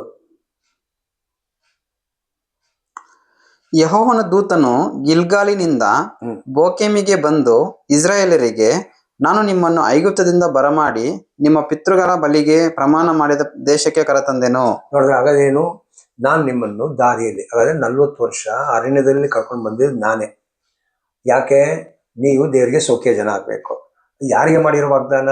ಅಬ್ರಾಮ್ಗೆ. ಸೊ ಅಬ್ರಾಮ್ ಜನ ಏನಾಗ್ಬೇಕು? ಸೌಖ್ಯ ಜನ ಆಗ್ಬೇಕಂತ ಮೋಶೆ ಮುಖಾಂತರ ಧರ್ಮಶಾಸ್ತ್ರ ಕೊಟ್ಟರು. ಹಾಗಾದ್ರೆ ಇಸ್ರೇಲ್ ಜನ ಕಾನಾನಲ್ಲಿ ಬಂದುಬಿಟ್ಟು ಧರ್ಮಶಾಸ್ತ್ರ ಪ್ರಕಾರ ನಡೆದು ದೇವರಿಗೆ ಸೌಖ್ಯ ಜನ ಆಗ್ಬೇಕು, ಯಾಜಕರು ಇದೆಲ್ಲ ಆಗ್ಬೇಕು. ಅದಕ್ಕೆ ಆ ದೇಶದಲ್ಲಿ ಶತ್ರುಗಳು ಇರಬಾರದು, ಕಾನಾನಲ್ಲಿ ಶತ್ರುಗಳು ಇರಬಾರದು. ಇದು ದೇವರು ಅವರಿಗೆ ವಾಗ್ದಾನ ಮಾಡಿರೋದು. ಅದಕ್ಕೆ ಸಹಾಯ ಮಾಡೋದಕ್ಕೆ ದೇವರು ಕಳಿಸಿರೋ ದೂತ ಇದ್ದಾರೆ. ದೂತ ಕಾನಾನ್ಗೆ ಕರ್ಕೊಂಡು ಬಂದ್ಬಿಟ್ರು. ಈಗ ಎಲ್ಲ ಕಾನಾನಲ್ಲಿ ಬಂದ್ಬಿಟ್ಟಿದ್ದಾರೆ. ಮೋಶೆ ತೀರೋಗ್ಬಿಟ್ರು. ನೆಕ್ಸ್ಟ್ ಯೋಶುವ ಬಂದಿದ್ದಾರೆ. ಈಗ ಈ ನ್ಯಾಯಸ್ಥಾಪಕ ಇದು, ಅதாவது ಯೋಶುವ ಬುಕ್ ಆಗಿದ್ಮೇಲೆ ಬರೋದು. ಸೊ ಯೋಶುವ ಅವ್ರನ್ನ ಮೋಶೆ ಜೊತೆಲಿ ಇದ್ದಿರೋ ಥರನೇ ದೇವರು ಯೋಶುವ ಜೊತೆಲಿ ನಡೆದ್ರು. ಯೋಶುವ ಅವ್ರನ್ನ ಏನ್ ಮಾಡಿದ್ರು? ಏರಿಗೆಲ್ಲ ದಾಟಿಸಿ ಕಾನಾನ್ ಒಳಗೆ ಕರ್ಕೊಂಡು ಬಂದ್ಬಿಟ್ಟಿದ್ದಾರೆ. ಈಗ ಏನಾಗ್ಬೇಕು? ನಿಜವಾಗಿ ಯೋಶುವ ಹೋಗಿದ್ಮೇಲೆ ಇನ್ನು ಮುಂದೆ ಇರುವ ಇಸ್ರೇಲ್ ಹಿರಿಯರುಗಳು ಯಾರೋ ಒಬ್ರು ಏನ್ ಮಾಡಿರ್ಬೇಕು? ದೂತ ಜೊತೆಲಿ ಸೇರ್ಕೊಂಡು ಇಸ್ರೇಲ್ ಅನ್ನು ಬಿಡುಗಡೆ ಕೊಟ್ಟಿರ್ಬೇಕು, ರಕ್ಷಣೆ ಕೊಟ್ಟಿರ್ಬೇಕು. ನೆಕ್ಸ್ಟ್, ನಿಮ್ಮೊಡನೆ ಮಾಡಿಕೊಂಡ ಒಡಂಬಡಿಕೆಯನ್ನು ಎಂದು ಭಂಗಪಡಿಸುವುದಿಲ್ಲವೆಂದು ನಾನು ಮಾತು ಕೊಟ್ಟಾಗ ನೀವು ಈ ದೇಶದ ನಿವಾಸಿಗಳ ಸಂಗಡ ಒಡಂಬಡಿಕೆ ಮಾಡಿಕೊಳ್ಳಬಾರದು. ನೋಡಿದ್ರೆ ಅಗದೇನ್ ಕಂಡೀಷನ್ ನೋಡಿ. ನೀನ್ ಕಾನಾನಲ್ಲಿ ಹೋಗುವಾಗ ನಿಮಗೆ ವಿರೋಧವಾಗಿರೋ ಸೈತಾನ ಜನ ಅಲ್ಲಿದ್ದಾರೆ. ಸೈತಾನ್ ನಡೆಸ್ತಾ ಇರುವ, ಸೈತಾನ್ ಮಾತು ಕೇಳ್ಕೊಂಡು ನಡೆಯೋ ಜನರು ಕಾನಾನಲ್ಲಿ ಆಲ್ರೆಡಿ ಇದ್ದಾರೆ. ಯಾಕೆ? ಯಾಕೋಬು ಕಾನಾನ್ ಬಿಟ್ಟು, ಶೆಚೆಮೆಲ್ಲ ಬಿಟ್ಟು, ಕಾನಾನ್ ಬಿಟ್ಟು ಐಗುಪ್ತು ಬರುವಾಗ ಸ್ವಲ್ಪ ವರ್ಷ ಅಲ್ಲಿ ಯಾರು ಇರಲಿಲ್ಲ. ಅದಕ್ಕೇನಾಯ್ತು? ಅನ್ಯ ಜನರು ಅಲ್ಲಿ ತುಂಬಿಕೊಂಡಿದ್ದಾರೆ ಕಾನಾನಲ್ಲಿ. ಈಗ ವಾಪಸ್ ಇವ್ರು ಕಾನಾನ್ ಬರುವಾಗ ಇಸ್ರೇಲ್ಗೆ ಶತ್ರುಗಳಲ್ಲಿ ಇದ್ದಾರೆ, ಆಲ್ರೆಡಿ ಅವಿದ್ಯರಾಗಿ ನಡೆಯೋ ಜನ ಇದ್ದಾರೆ. ಇವ್ರನ್ನು ಅವಿಧೇಯತೆಯಲ್ಲಿ ನಡೆಸಬಹುದು. ಅದಕ್ಕೆ ದೂತ ಫಸ್ಟೇ ಒಂದು ಮಾತು ಅರಣ್ಯದಲ್ಲಿ ಕರ್ಕೊಂಡು ಬರುವಾಗಲೇ ಹೇಳಿರೋದೇನು? ನೀವು ಕಾನಾನ್ದಲ್ಲಿ ಹೋಗಿದ್ಮೇಲೆ ನಾನು ನಿಮ್ಮ ಜೊತೆಲಿ ಇದ್ದೀನಿ, ನಾನು ನಿಮ್ಮನ್ನು ಸಹಾಯ ಮಾಡಿ ಎಲ್ಲ ವಾಗ್ದಾನ ಇದು ಮಾಡ್ತೀನಿ. ಆದ್ರೆ ನೀವು ಒಂದು ಕೆಲಸ ಮಾಡಬೇಕು. ನೀವೇನ್ ಕೆಲಸ ಮಾಡಬೇಕು? ನೀವು ಕಾನಾನಿರುವ ದೇವರಿಗೆ ವಿರೋಧವಾಗಿರೋ ಎಲ್ಲ ಜನರನ್ನು ನೀವು ಸಂಹಾರ ಮಾಡಿ ಓಡಿಸ್ಬೇಕು, ಶುದ್ಧ ಮಾಡ್ಬೇಕು ದೇಶವನ್ನು. ಆದ್ರೆ ಇಸ್ರೇಲ್ ಜನ ಏನ್ ಮಾಡಿದ್ರು? ಅವರ ಯಜ್ಞವೇದಿಗಳನ್ನು ಕೆಡವಿ ಬಿಡಬೇಕು ಎಂದು ಆಜ್ಞಾಪಿಸಿದೆನು, ಆದರೆ ನೀವು ನನ್ನ ಮಾತನ್ನು ಕೇಳಲಿಲ್ಲ. ಹೀಗೆ ಯಾಕೆ ಮಾಡಿದಿರಿ? ನೋಡ, ಇವ್ರನ್ನ ಮಾಡಿಲ್ಲ. ಈಗ ದುಃಖ ಬಂದ್ಬಿಡ್ತು. ಈಗ ದುಃಖದಲ್ಲಿ ದೂತ ಕೇಳ್ತಿದ್ದಾರೆ, ನೀವ್ ಯಾಕೆ ಹಿಂಗ್ ಮಾಡಿದ್ರಿ? ಈಗ ನೋಡಿ, ನಾನೇನು ಮಾಡಕ್ಕಾಗಲ್ಲ, ನೀವು ನನ್ನ ಮಾತು ಕೇಳಲಿಲ್ಲ. ದೂತಗೆ ಕೋಪ ಬಂದ್ಬಿಟ್ಟಿದೆ. ಈಗ ಇವ್ರ ಮಾತು ಕೇಳಲಿಲ್ಲ ಅಂತ ಅವಿದ್ಯತೆ ತೋರಿಸ್ಬಿಟ್ರು. ಅದಕ್ಕೆ ದೂತನಿಗೆ ಮನ್ಸು ಇಷ್ಟ ಆಗಿಲ್ಲ. ದುಃಖದಲ್ಲಿ ಒಂಥರ ನಿರಾಶೆ ಆಗ್ಬಿಟ್ಟು, ಯಾಕೆ ಹಿಂಗ್ ಮಾಡಿದಿರಿ ಅಂತ ಕೇಳ್ತಾ ಇದ್ದಾರೆ. ಹಾಗಾದ್ರೆ ಹಿಂಗ್ ಮಾಡ್ಬಿಟ್ರೆ ಏನಾಗ್ತದೆ? ಸೈತಾನ್ ಗೆದ್ದಿರೋ ತರ ಆಯ್ತು. ದೇವರಿಗೆ ಸೌಖ್ಯ ಜನ ಸಿಕ್ಕಲ್ಲ. ಧರ್ಮಶಾಸ್ತ್ರ ನಡೆಯೋಕೆ ಆ ಭೂಮಿಯಲ್ಲಿ ಆ ಜನರೇ ಬಿಡಲ್ಲ. ಕಾನಾನಿರೋ ಜನರು ಇವ್ರನ್ನ ಸ್ವತಂತ್ರವಾಗಿ ಬಿಡಲ್ಲ. ಹಾಲು ಜೇನು ಹರಿಯೋ ದೇಶದಲ್ಲಿ ದೇವ್ರ ಜನವಾಗಿ ಇರೋದಕ್ಕೆ ಅವ್ರು ಬಿಡಲ್ಲ. ಅದಕ್ಕೆ ಅವ್ರನ್ನ ಓಡಿಸ್ಬೇಕಂತ ಹೇಳಿರೋದು. ಆದ್ರೆ ಇವ್ರೇನ್ ಮಾಡಿದ್ರು? ಅವ್ರ ಜೊತೆಲಿ ಒಡಂಬಡಿಕೆ ಮಾಡ್ಕೊಂಡ್ರು. ನೋಡಿ, ನೀವು ಹೀಗೆ ಮಾಡುವುದಾದರೆ ನಾನು ಈ ದೇಶದ ನಿವಾಸಿಗಳನ್ನು ನಿಮ್ಮೆದುರಿನಿಂದ ಓಡಿಸಿ ಬಿಡುವುದಿಲ್ಲ. ನೋಡ, ಅವ್ರ ಜೊತೆಲಿ ಒಡಂಬಡಿಕೆ ಮಾಡ್ಕೊಂಡು, ಒಡಂಬಡಿಕೆ ಮಾಡಬೇಡಿ ಅಂತ ಹೇಳಿರೋದು. ಒಡಂಬಡಿಕೆ ಮಾಡಿರೋದಕ್ಕೆ ಏನ್ ಬಂತು? ಈಗ ದೂತ ಹೇಳ್ಬಿಟ್ರು, ಅವ್ರು ನನ್ಗೆ ಓಡಿಸೋದೇ ಇಲ್ಲ, ಅವ್ರು ನಿಮ್ಗೆ ಶತ್ರು ಆಗೇ ಇರಲಿ. ಹಂಗಾದ್ರೆ ಏನು? ಈಗ ದೇವ್ರು ಹೇಳಿರೋ 2 ತಗೊಳ್ಳಿ. ದೇವ್ರು ಏನಂತ ಹೇಳಿದ್ರು? ನೀವು ಓಡಿಸಿದ್ರೆ ನೀವೆಲ್ಲರೂ ಸುಖಿ ಜನ ಆಗಿರ್ತೀರಾ. ಈಗ ಏನಾಯ್ತು? ನೀವು ಓಡಿಸಿಲ್ಲ. ಹಾಗಾದ್ರೆ ನಿಮ್ ಶತ್ರುಗಳು ಅಲ್ಲೇ ಇದ್ದಾರೆ. ಈ ಶತ್ರುಗಳ ಮಧ್ಯದಲ್ಲಿ ನೀವೇನ್ ಮಾಡ್ಬೇಕು? ಧರ್ಮಶಾಸ್ತ್ರ ನಡಿಬೇಕೀಗ. ಇದ್ರಲ್ಲಿ ನಡ್ಕೊಂಡು ಯಾರು ನಡೀತಿರೋ ಅವ್ರು ಮಾತ್ರ ರಕ್ಷಣೆ ಹೊಂದ್ಬಿಟ್ಟು ಯಾಜಕರು ಮತ್ತು ಸೌಖ್ಯ ಜನ ಆಗ್ತಾರಂತಾನೆ ಇದಕ್ಕೆ ಅರ್ಥ. ಬಿಟ್ಟು ಅವ್ರೀಗ. ಹಾಗಾದ್ರೆ ಏನಾಗ್ಬೇಕೀಗ? ಇಸ್ರೇಲ್ ಜನ ರಕ್ಷಣೆ ಅವ್ರೀಗ ಹೋರಾಡಬೇಕು ಶತ್ರುಗಳ ಮಧ್ಯದಲ್ಲಿ. ದೂತರ ಸಹಾಯ ಇಲ್ಲ. ಈಗ ಅವ್ರು ಧರ್ಮಶಾಸ್ತ್ರ ನಡೀಲೇಬೇಕು. ನಡೆದು ದೇವ್ರ ಹತ್ರ ಒಳ್ಳೆ ಹೆಸರು ತಗೊಂಡ್ರೆ, ಸಾಕ್ಷಿ ತಗೊಂಡ್ರೆ ಅವ್ರು ರಕ್ಷಣೆ ಹೊಂದಿ ಭವಿಷ್ಯ ಕಾಲದಲ್ಲಿ ಪ್ರವಾದಿ ಬರುವಾಗ ಆ ಪ್ರವಾದಿ ಕರ್ಕೊಂಡು ಹೋಗುವ ಕಾನಾನಿಗೆ ಇವ್ರು ಹೋಗಿ ಸೇರ್ಬೋದು. ಅದಕ್ಕೆ ಇವ್ರಿಗೆ ಆ ಪ್ರವಾದಿ ಬರೋ ತನಕ ಧರ್ಮಶಾಸ್ತ್ರ ಆಧಾರವಾಗಿ ಶತ್ರುಗಳ ಮಧ್ಯದಲ್ಲೇ ನಡಿಬೇಕಂತ. ಈಗ ಹಾಗಾದ್ರೆ ಈಗ ನೆಕ್ಸ್ಟ್ ನಾವೇನ್ ನೋಡ್ಬೇಕು? ಇಸ್ರೇಲ್ ಜನ ಯಾವ ನ್ಯಾಯಸ್ಥಾಪಕ ಕಾಲದಲ್ಲಿ ಯಾವ ತರ ಶತ್ರುಗಳ ಮಧ್ಯದಲ್ಲಿ ರಕ್ಷಣೆಯ ಮಾರ್ಗದಲ್ಲಿ ನಡೆದ್ರಂತ ನೆಕ್ಸ್ಟ್ ಭಾಗ ಇದೆ. ಹಾಗಾದ್ರೆ ಫಸ್ಟ್ ಭಾಗ ಏನು? ಅಬ್ರಾಮ್ದ ಮೋಶೆ ತನಕ ಒಂದು ಕಾಲ. ಈಗ ಏನು? ಮೋಶೆಯಿಂದ ಕಾನಾನಲ್ಲಿ ಸೇರ್ಬಿಟ್ಟು ಯೋಶುವ, ಇವ್ರು ಕಾನಾನಲ್ಲಿ ಸೇರಿ ಅದೊಂದು ಕಾಲ. ಈಗ ನೆಕ್ಸ್ಟ್ ಕಾಲ ಏನು? ನ್ಯಾಯಸ್ಥಾಪಕರ ಕಾಲ. ಯೋಶುವ ತೀರೋಗ್ಬಿಟ್ರು. ಯೋಶುವ ತೀರೋಗಿದ್ಮೇಲೆ ಒತ್ತಾನೀಯರ್ ಅಂತ ಒಬ್ರು ಬರ್ತಾರೆ. ಅಲ್ಲಿಂದ ಹಿಡಿದು ಸಾಮುವೇಲ್ ಪ್ರವಾದಿ ತನಕ, ಸೌಲ್ ಅರಸನಾಗಿ ಬರೋ ತನಕ ಸುಮಾರು 400 ಚಿಲ್ಲರೆ ವರ್ಷಗಳಿದೆ. ಈ ವರ್ಷದಲ್ಲಿ ಇವ್ರು ಹೆಂಗೆ ಶತ್ರುಗಳ ಮಧ್ಯದಲ್ಲಿ ರಕ್ಷಣೆ ಹೊಂದಬೇಕು, ಈ ರಕ್ಷಣೆ ಹೊಂದೋಕೆ ದೇವ್ರು ಹೆಂಗೆ ಕೆಲವ್ರನ್ನ ಕಳಿಸ್ಕೊಟ್ರಂತ ನಾವು ನೆಕ್ಸ್ಟ್ ಭಾಗದಲ್ಲಿ ಈ ರಕ್ಷಣೆ ನೋಡ್ಬಿಟ್ಟು ನಾವು ಕೊನೆಗೆ ಅಬ್ರಾಮಿಂದ ಇರುವ ವಿಷಯ ಸ್ವಲ್ಪ ಡೀಟೇಲ್ ಬೇಕು, ಅದಕ್ಕೆ ಸ್ವಲ್ಪ ಆಳವಾಗಿರೋ ವಿಷಯ ಅದು. ಅದಕ್ಕೆ ಇಲ್ಲದ್ರೆ ನಾವು ಅದನ್ನು ಮಾಡ್ಬೋದು, ಕಾರಣ ಈ ಕಾನೂನು ತಿಳ್ಕೊಳ್ಬೇಕು ಏನಂತ. ಬಟ್ ಸ್ವಲ್ಪ ಆಳವಾಗಿರೋ ಪಾಯಿಂಟ್ಗಳಿದೆ, ಸ್ವಲ್ಪ ಡೀಪ್ ಆಗಿದೆ, ಅದು ಅರ್ಥ ಮಾಡ್ಕೊಳ್ಬೇಕು ನೀವು. ಅದಕ್ಕೆ ನಾವು ಇನ್ನೂ ಸ್ವಲ್ಪ ಬೈಬಲ್ ಪಾಠ ಮಾಡಿದ್ಮೇಲೆ ನಾವು ಅದು ಮಾಡೋಣ ಅಂತ ಇಷ್ಟಪಡ್ತಾ ಇದ್ದೀನಿ. ಸೊ ಈ ಸತ್ಯವನ್ನು ಕೇಳಿ ನಿಮಗೆ ಇದು ಹೌದು, ಇದರಲ್ಲಿ ಡಿಫ್ರೆಂಟ್ ಇದೆ, ವ್ಯತ್ಯಾಸ ಇದೆ, ಈ ಸತ್ಯ ನಾವು ಇನ್ನೂ ಕೇಳಬೇಕು, ಇನ್ನೂ ನಾವು ಇದನ್ನು ಜನರಿಗೆ ತಿಳಿಸ್ಬೇಕಲ್ಲ.